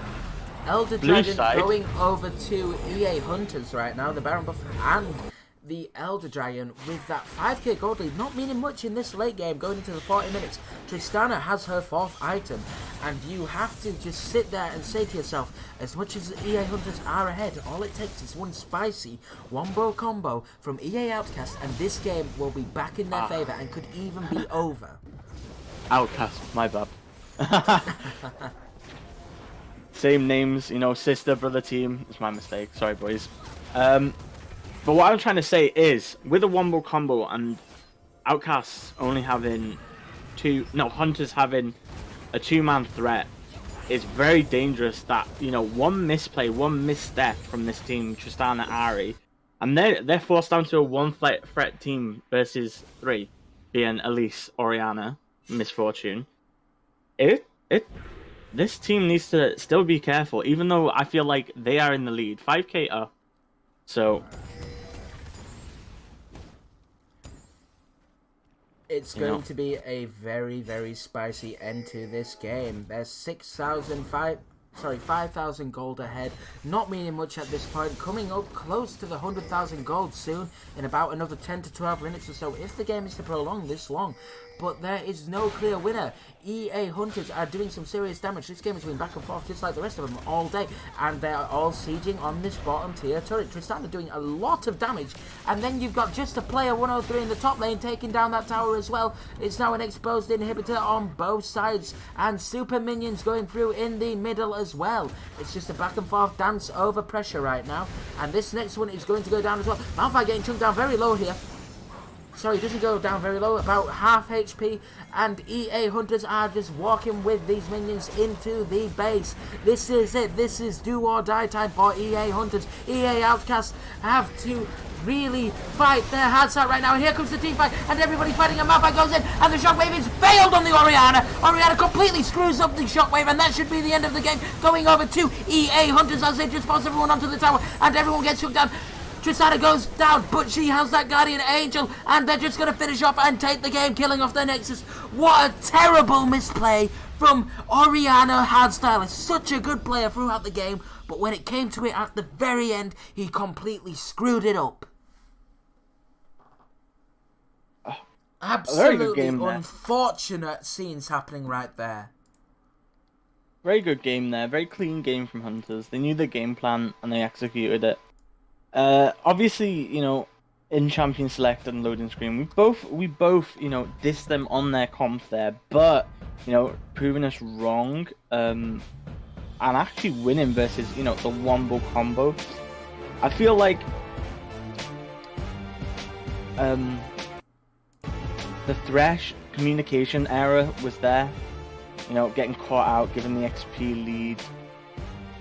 It happened, he was just a sub, so, there's only improvements that can be made after this game. Definitely, again, from both teams, a lot of improvements can be made. It's been a very close one so far, and I believe we're just in time for almost the start of the next game. But very quickly, before we go to a quick break and come back into the final game of the evening between Mouse Plays and Evoltic Esports, Legacy, who does your MVP go to? My MVP goes to? Yes. I've got to give it to Ari. The flash charm, amazing. Solo kill, level 2, really nicely done. Give her the advantage in mid lane, the level advantage as well. Her all-out roams was phenomenal. Outstanding. I'd like to give a mention though to Hardstyler. His shockwaves, his zoning with the ball was so impressive. Like, it kept that team in so much harder. She had the misplay at the end, but maybe nerves got the better of her. The team didn't really hit that go button at the end, but Miss Slay Me Daddy gets MVP, and Hardstyle, runner up. High five, well done, mate. Okay, we're just going to go to a short break before we get into our fourth and final game of the evening. Congratulations to EA Hunters taking out their sister team right there. Final game of the night coming up very shortly. Evoltic Esports versus Mouse Plays. Don't miss it.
Okay, and coming back in again for the fourth and final game of the night. Ladies and gentlemen, I am your host, the Fat Man LordFlab.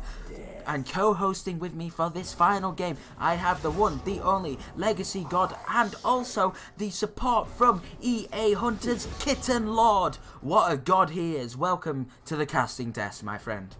How are you doing?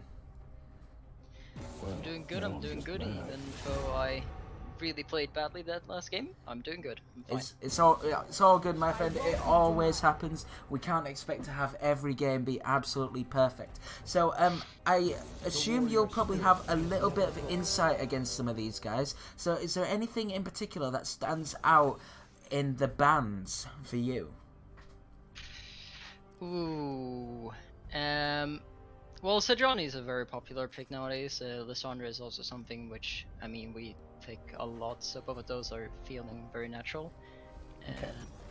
I do not have that much memory again about Evol's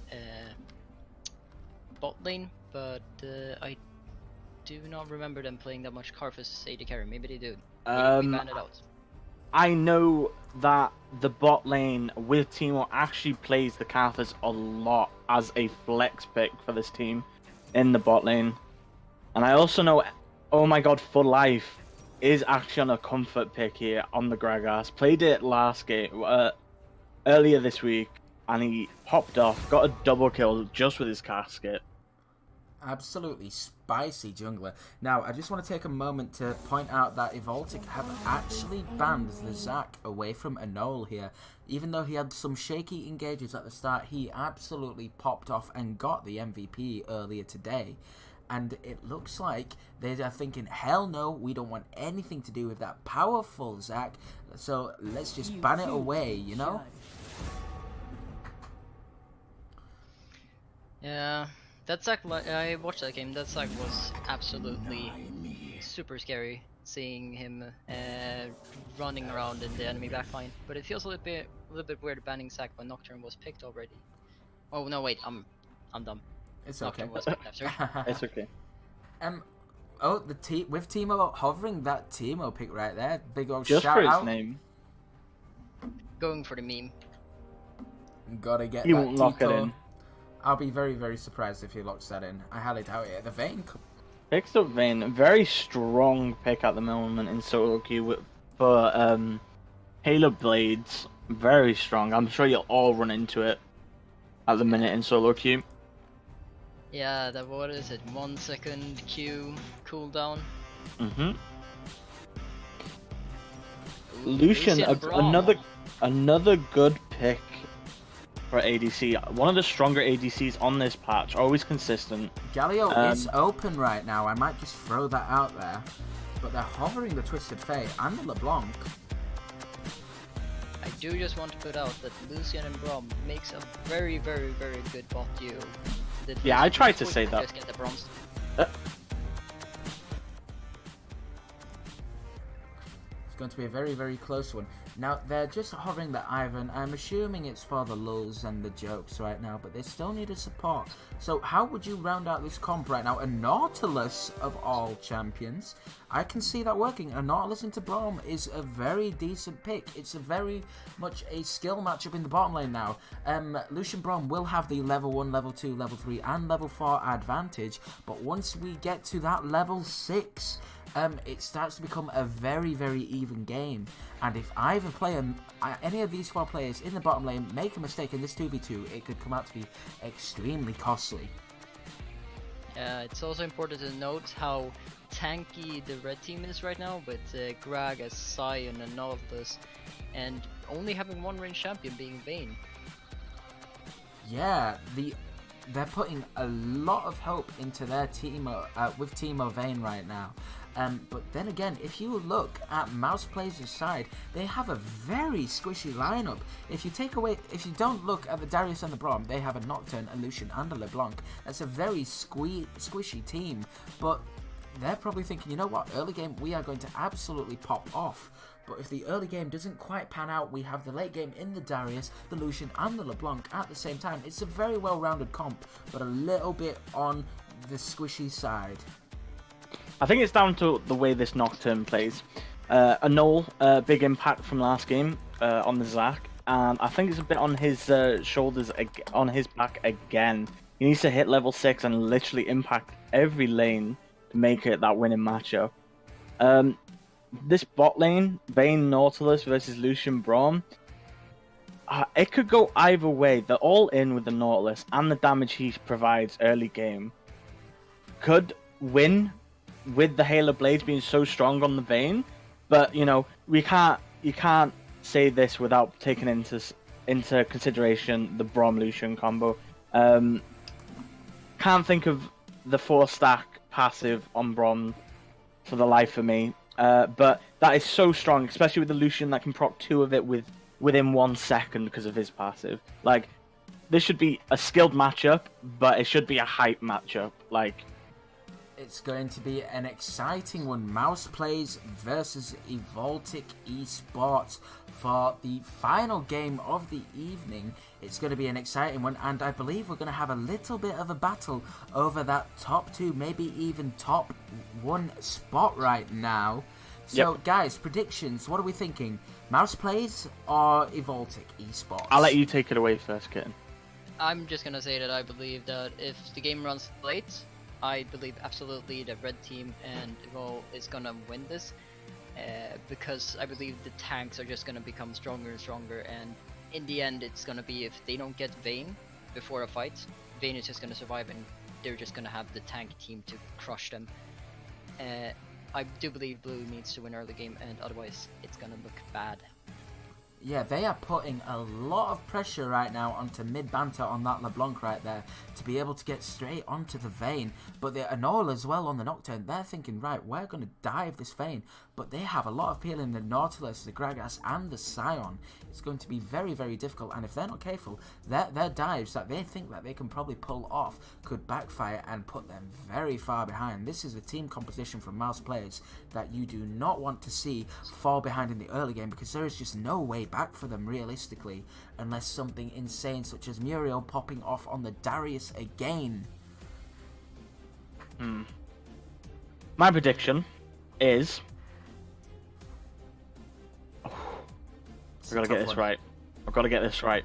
All my predictions tonight have been pretty on point. So I think it'll be down to the LeBlanc and Nocturne in this game. If the LeBlanc AFK farms mid and has no pressure over this bot lane roaming with the Nocturne at level 6, I think the Akali Vayne Gragas combo with the front line of Nautilus, Scion, and Gragas being quite tanky himself regardless if he goes AP, will be just way too much for Mouse Plays to deal with. But on the same hand, they have a lot of kill pressure in each lane. Darius into Scion is Darius favored. I know you said Braum into Akali because that's like the mirror, like on the loading screen. LeBlanc into Akali has a massive kill pressure because it's a melee into range. And then Braum Lucian, Nautilus Vayne, it's very easy to catch that Nautilus for that Lucian to get ahead. And if Lucian gets ahead, I think they'll win just because of the Jesus Christ, I'm stuttering so much tonight. Because of the culling and Black Cleaver shredding through armor on this front line. So it is really dependent on who pulls the trigger first, who gets fed. Yeah, it's going to be a very close one. Sorry, Kitten. I just wanted to point out the mass amount of fans for Mouse Plays coming in the Twitch chat right now. I'm seeing a lot of mouse emotes. Maybe quite a lot from the same person. Definitely not one of the owners of the org.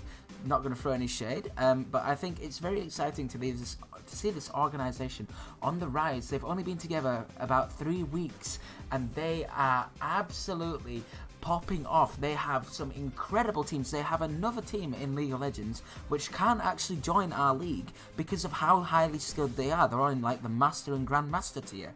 So it's very exciting times for this organization, and an upset from Evoltic Esports would definitely not be on the cards for them tonight. I do want to say just a quick comment. Legacy, if you predict this, you're not only going to be a legacy god, you're going to have a legacy of being a prediction god. Oh my goodness. I'm the pun lord. Oh, The easy. pun lord is the kitten lord. You know I what? was I've- waiting for this for like 20 seconds.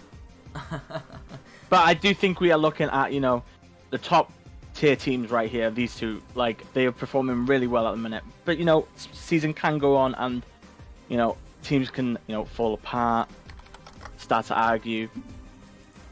It's I think these are, like, the strongest teams, in my opinion. At me. Ouch. At me. It's going to be a spicy one, to say the least.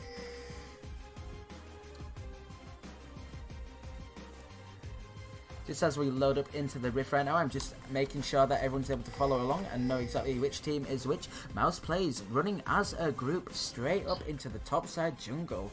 It's going to be a very, very fun game, that is for sure.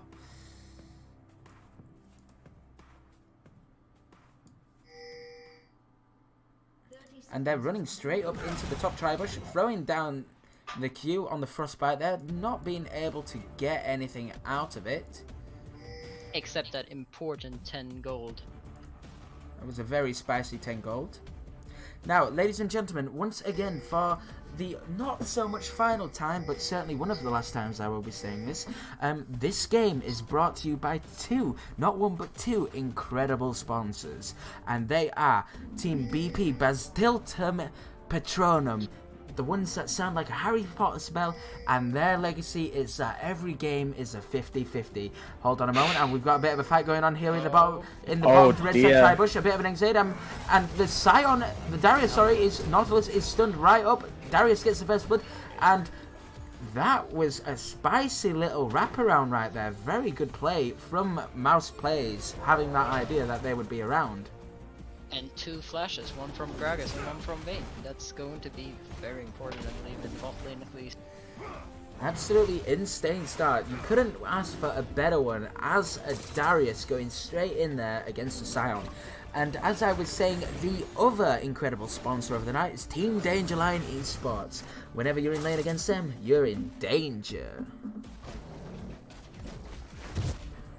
Vayne actually giving an extra pull to this Gragas. Obviously, they have a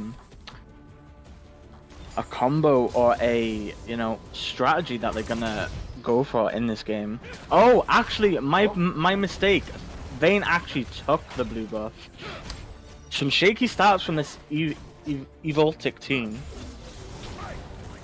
I'm sorry, without trying to be flaming here, I don't understand how, as a Vayne, you managed to steal the blue buff at the very start of a game like this. Very ropey start here. Like I said, kill pressure over this Akali mid lane on the LeBlanc. Using it to a full advantage. With silver.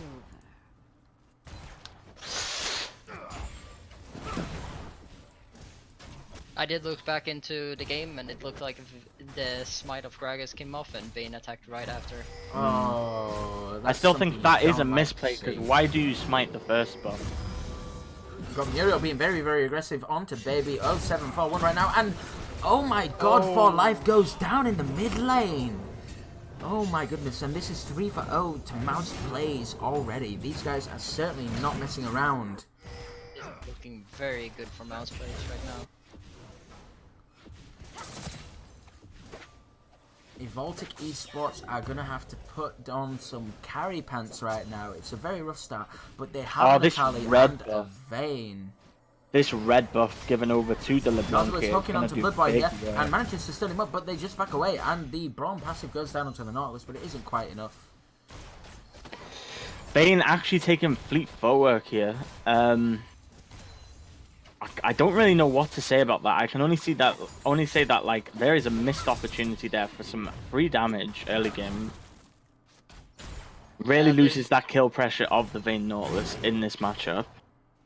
Might also show how much they're trying to aim for that late game and just trying to make her survive early game so she can just get into that very good late game for Vayne. Safe to say only 4 minutes in, and there is just short of a 2,000 gold lead coming in for Mouse Plays right now. This is definitely one of those games where you're thinking, oh my god. As Evoltic Esports, we are crapping ourselves a little bit. These are not the sort of guys you want to be behind against this early on.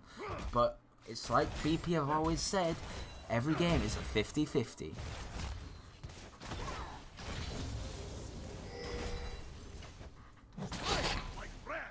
That first blood actually caused problems for this sound.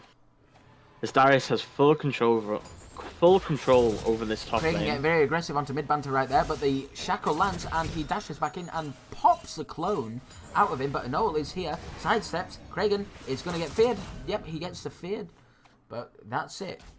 Nothing more comes out of it. Still feels like the Akali won that those trades.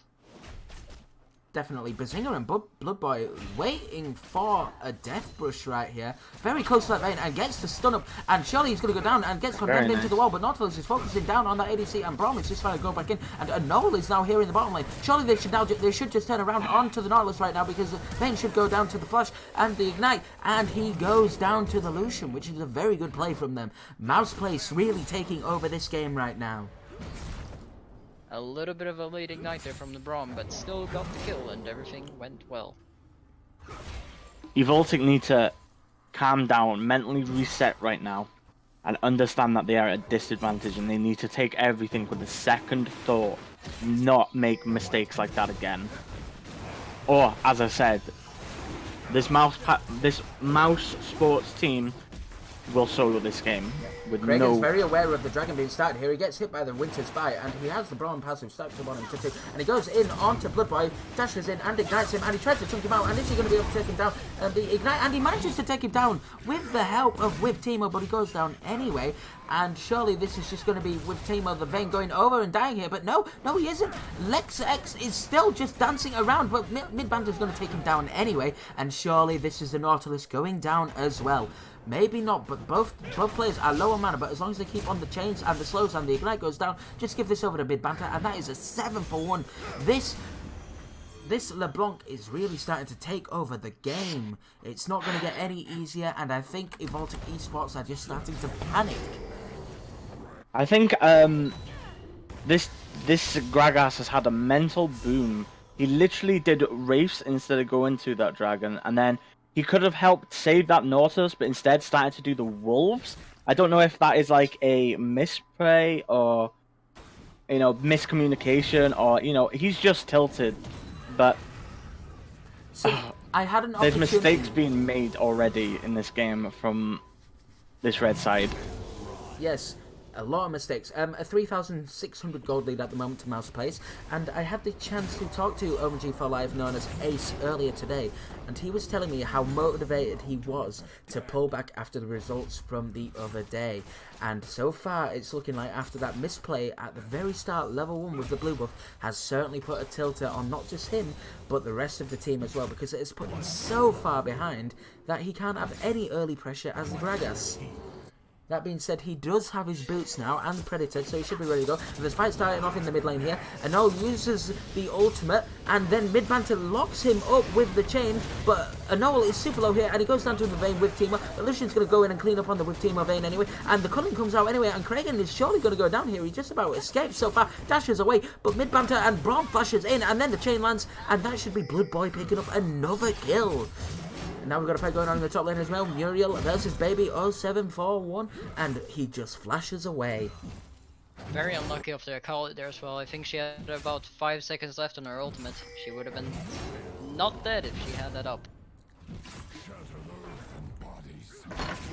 This is very, very quickly snowballing, completely out of control right now.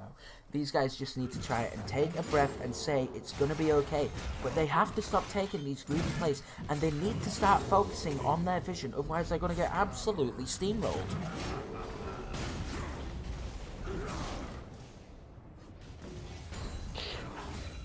I can't help but say, like, this Akali is trying her best to come back into this game. She's making this confident, seeing the Noxon out position. I'm going on that, everyone needs to follow me right now. Like, that was such a confident play, well played by her. Like, very unfortunate she gets nothing out of this, but this late game ADC, Vayne has 2 kills, Blade of the Ruin King and Dagger and Boost compared to Lucian's. She can't be that far behind of Lucian. So then again, in saying that, there is a 30 CS deficit in favor of the Lucian right now. You're right.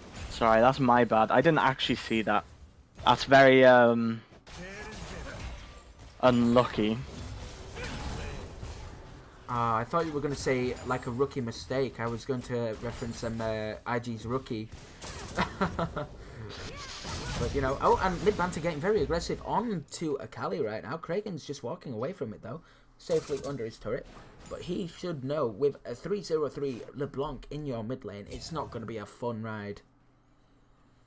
Not a fun ride indeed. It's also important to note that the second Drake is going to be up in 1 minute and it's going to be an Infernal, which is not going to be fun at all for Baltic if they can't get that.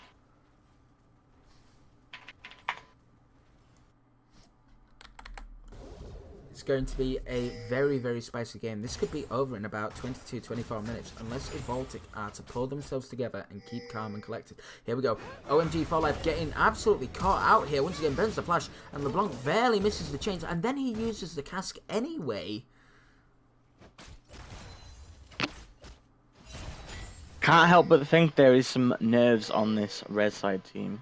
Definitely. One thing to note is they were very aware that the Gragas was in the bush because of the vision, that little blue-pink wad they have in very between nice their tower. pink wad. And then there's a fight going on in the bottom lane, and the Lucian is chucked down, and he's almost dead, and he goes down, and the Vayne takes him out anyway, but he's going to die in return, and Noel picking up that kill.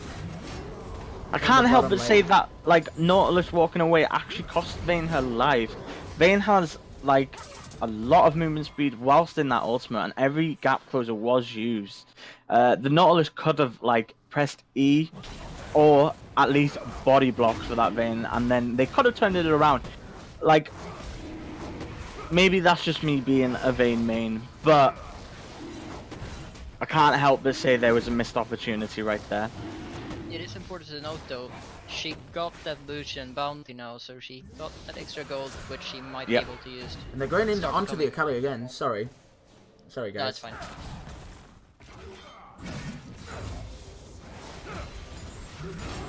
But as you were saying, the Vayne has picked up the Lucian bounty, which was nice and juicy in their favour.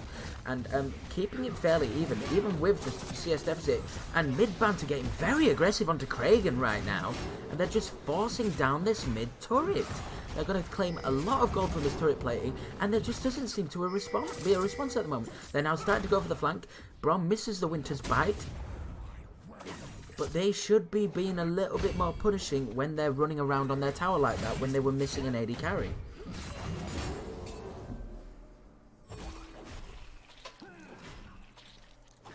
I can't help but think that this Gragas should have gone tank, just because he is behind, you know. We've all had this top laner that goes 0-5 but builds his Trinity Force before getting any tank item. You know, like at a losing lane, I think tankiness is better than, you know, pure raw damage that is, you know, 7 minutes behind. Like, how much of an impact will AP Gragas do when he's doing no damage to a Gragas that could frontline for this Vayne that does damage? So I can't help but think that is a misplay, a misbuy right there.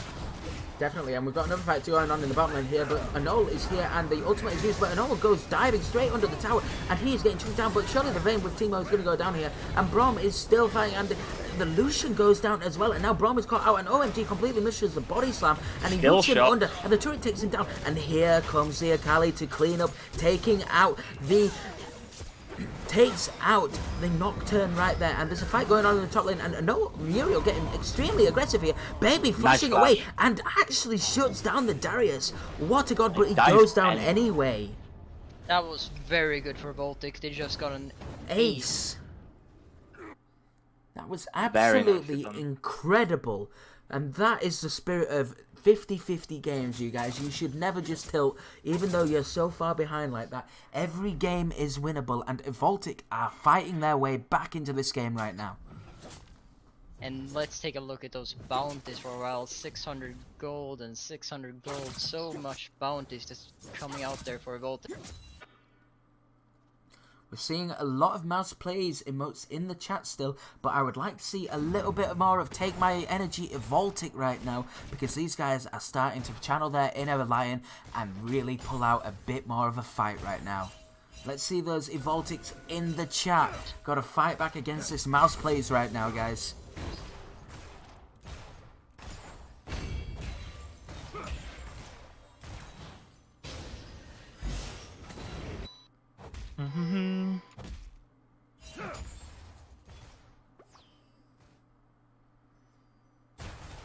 Seeing a lot of memeing going backwards and forwards between MPZ and Evo right now. Mouse plays coming out on top with the votes and the 6,000 gold lead as well. Kragan getting a little bit aggressive in the mid lane. Decides not to go in with the dash.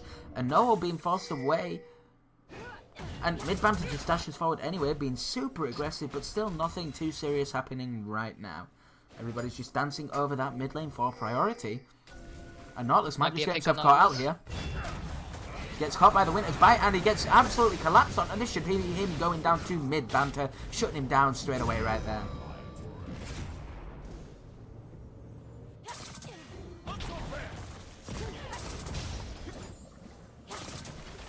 Now a 3v3 in the mid lane. The Lucian going to the bottom lane to apply some more pressure on that lonely turret with nobody there to stop him. There should be a turret maybe going down in the bottom lane. And Muriel and Baby getting very aggressive reach over in the top lane again. The mid lane falls, and now the bottom lane is surely going to fall as well here. Blood Boy is here, and with Teemo is fighting as well. He uses the culling, and it's just a straight up 1v1. And with Teemo, he's going to run straight into the bomb right now, and he dashes forward, and he stuns him up, but he gets stunned up and dies anyway, and Blood Boy survives. Very so team close. play. A little bit too greedy there from with Teemo.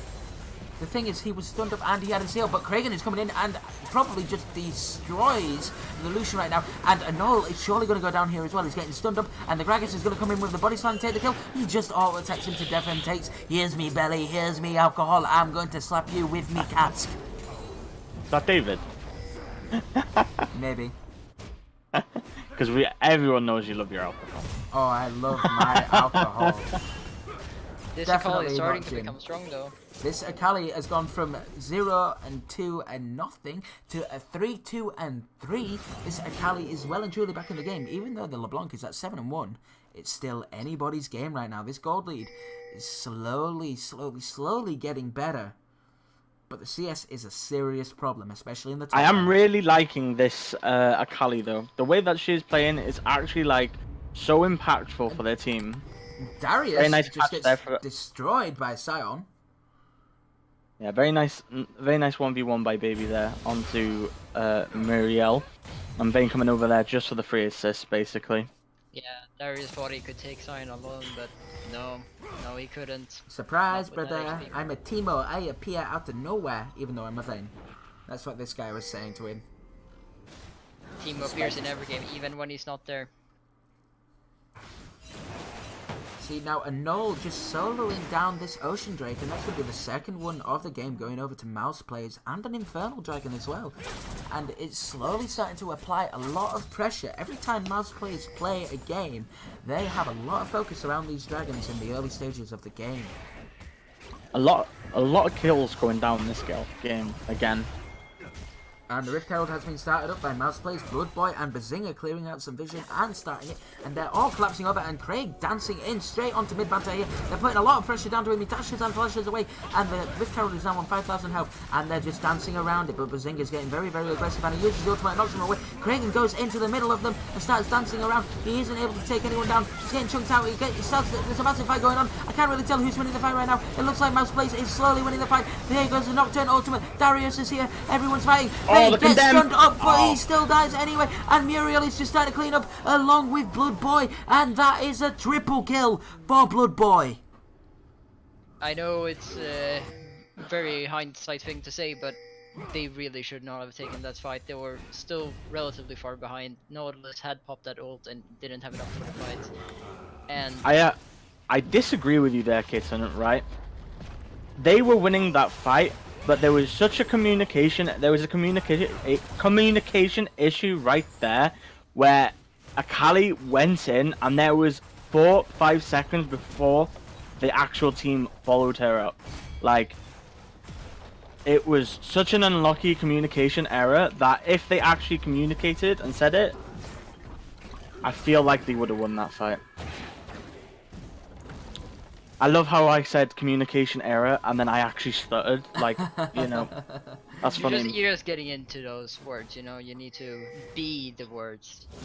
Yes. I'm not very well right now.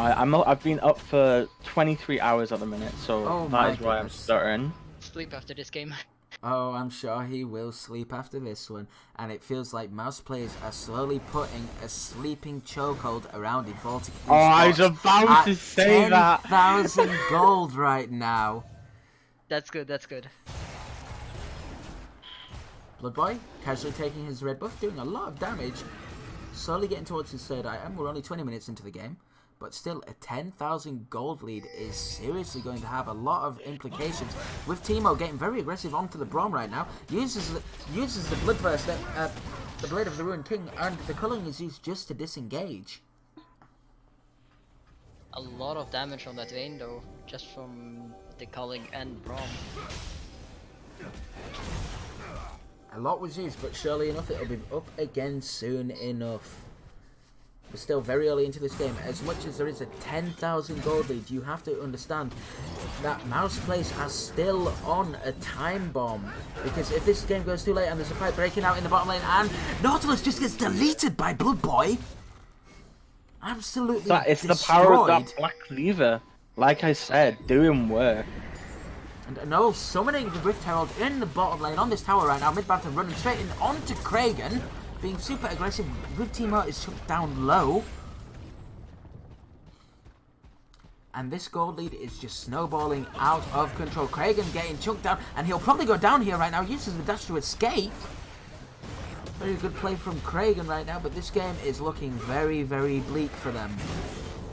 They can just grab 2 inhibitors or maybe just 1 and a few kills. With Teemo, he's going to go down here to mid-banter, deletes him, and all goes in with the ultimate, and there's a fight breaking out inside the base. They're diving very, very heavily towards the towers, and Noel is getting chunked down, but Kragan is even lower, and baby 07041 is still fighting. Everybody's fighting around the tower right now, and people are getting chunked down. Everybody's going down. Muriel goes down. Muriel kills everybody. I think this is the game. This is quite possibly This is the GG. game right here. Muriel is just destroying everybody, is killing everybody, and Lex is the only one alive. 10 seconds left on the base, and they are forcing the last Nexus turret right now. This is surely the game for mouse plays, and oh my goodness, have you ever seen anything like this? Mouse plays coming in with the destructive game and absolutely tearing them a new one, but it's not over yet, and everybody is still super low, and they're just going to let them back off. Feels like the Vayne had a little bit hard time deciding if she wanted to go in or not. But Blood Boy is still on full health. He is surely just going to turn around and delete any of these guys if they so much as attempt to stop them. But the correct calculation right now is to go towards the Baron, take the Dragon, and end the game. Yeah, but it does look like they will reset before doing that. So if you are Evoltic right now, what is going through your head? How do you guys come back? If you can come back, this is a 15,000 gold deficit. How do you come back from this? Honestly, I don't think you do. Last turret about to fall. I think mouse plays just walk to Baron and literally walk through mid and end.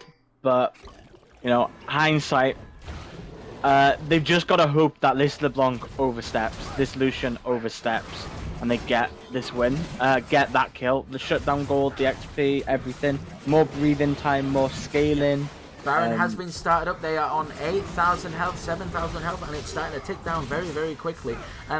Kragan is here, but their jungler is nowhere near the Baron and doesn't even have to fight. And then the Lex just gets pulled straight over the wall, and he's just starting to fight with them, and nothing is going to happen. And surely this is the Baron going down, and Kragan goes in, and the Baron is really low, but Nocturne secures it anyway, and it is literally a 1v5 right now. And Kragan tries to kill them, but he doesn't manage to do it anyway, and Nautilus goes down as well. And that is surely the end of the game right now. No Akali, no Nautilus. You have a Vayne, Gragas, and Sound, and that should not be enough to stop this Mouse Plays from walking through and steamrolling their opponents here. And the flash hook straight back in onto OMG for life, and he gets stunned up and he goes down anyway. And then Vayne is trying to pierce him down, but it's just not going to happen. And now Vayne goes in and he tries to kill Noel, and he manages to shoot him down, and he's trying to escape. And Mid-Bander and the Lucian are going to try and juke him down, but he goes down anyway to the gully. And now it's just Sion left under the tower. He is being dove, and this should be the end of the game. His passive is now up, but Nautilus is coming up in 1 second, but this is the end of the game, surely, as the Nexus is going to go down. GG's to Mouse Plays, unless the Akali can clean it up, and he cannot. GG to Mouse Plays. Very nicely done. Very, very nicely done. That game was over within a flash, just like that. Who would have thought it? It was an incredible win, and these guys just went out there and showed they were more than capable of doing it. Mouse Plays are an organisation that are on the rise. Only 3 weeks going into their 4th week being around, they have so many teams in so many different games, and even their secondary League of Legends team is just absolutely starting to pull together their form. They haven't been together very long, and they are going to do some serious damage in this league. You are hearing it from me now. I have a funny feeling Mouse Plays could go all the way and win the entire league, and that is ridiculous considering how early on we are. But then again, anything is possible. Anything is possible. We could see these two face like next week, the week after, and maybe, just maybe, they turn up. They don't make the mistake and give the Darius the lead, you know, but they have better communications. They figure out what their actual problem was, you know. I'd like to know if Nautilus actually plays Nautilus. Like, was this just a random pick, or it's very weird to see like a Nautilus pick, if you understand. So, I mean, Yeah. it's early days. People can still improve. They can still improve. There's still time to correct these losses, you know. So, what about MVP? Hello? I do feel like that would either be Mid-Banter or maybe even Bazinga, the Braum, or the LeBlanc. I feel like Bloodboy did take a few mistakes early game, otherwise he would have probably been the choice for MVP, I would say. And I do agree. Support in the mid laner, I'd just played solid, played safe. I'd probably give it to Bazinga. Like, as a support, loving Braum, the amount of times that he saved that Lucian was incredible. I know LeBlanc had a phenomenal game, 9-1 and 11, but I think that Braum actually saved the Lucian. And I gotta be honest, the tipping point for that game, just for the fact that, you know, this Vayne was doing some flashy engages, you know, like final hour Q, invisible, repositioning in team fights. It was really nice to see a Vayne to do that, especially with being such a deficit. So I'm gonna give it to Bazinga on Braum. Very well played. But I also want to give a shout out for Kerrigan the Akali for Evoltix, just for the fact that how well he engaged, how much of an impact that he actually did on that game for being so far behind. Well played to both teams. It felt like he was an actual threat the entire game, even when he was relatively far behind in gold and everything else. It felt like he was as dangerous, if not sometimes even more dangerous than Mid-Banter, who was most of the time just 1k gold ahead of him, or even more. Like, Mouse plays very well. I think Evoltic needs to keep their head high. They need to address, you know, those communication issues where, you know, jungler is at Raptors and then went to Wolves rather than, you know, stopping Raptors, going to Drake, maybe fighting at Drake like the rest of the team was doing. Maybe, you know, warding properly to see if they actually get, like, re-invaded, if you understand what I mean by that, at that red buff, making them at a disadvantage at the beginning. It's just silly mistakes that happened. Very simple mistakes to correct. Yeah, Evolti did a lot of mistakes just early game. There was a lot of, like, for example, Gragas, and pathing sometimes was a little bit faulty, and that blue buff was just, well, that happens sometimes. But also stuff such as just the reinvade, as you said. It just destroys the morale and just makes people feel like a little bit worse. Like, damn, we already lost 2 flashes. That's not. It's like, you know, Sion was in top side, Akali was sitting mid. You know, it was 3v5. Like, they shouldn't have even tried it. So. Yeah. It was a very, very rough game for Evoltic. And that is more or less going to conclude today's stream. Guys, thank you ever so much for tuning in. I'm your host, the Fat Man, LordFlab, joined by my co-host, Legacy God, that is Matthew, and EA Hunters Kitten Lord. And just one more tiny shout out to Ace, who was OMG4 Life the Graghouse in this game, who joined us as the caster for the first game of the night. Before we finish up, guys, I believe we finalised our votes on the MVP. With the shout out to the LeBlanc, I believe we're giving the MVP to the Braum. Yeah. Yep. Because And then he shout out certainly to deserves it. Karrigan. Karrigan Kragan on the deserves the shout out because he put in an incredible performance on the Akali, unable to pull out for the win, and another shout out towards that Vayne because he put in a shift in that bot lane, doing his absolute best. And that has been it for today, guys. Thank you ever so much for joining. And just before we finish up, a quick one final shout out to our 2 sponsors, who are Team Dangerline. When you're in lane against them, you're in danger. And BP Brastiltum Patronum, where every game is a 50-50. This has been Esports Academy Official signing out for the end of the week. Thanks for tuning in, guys, and we'll see you all again next week. Don't miss it. See you later. And just quickly, I stream, so I'm gonna do a cheeky promo. There's my link in the chat. Thanks for watching, guys. Wow. Wow. Can we get this guy? Leaves the this guy. disco. Flame this guy. Flame him. We'll see you all later, Flame him guys. hard. Goodbye. See ya. Thanks for watching.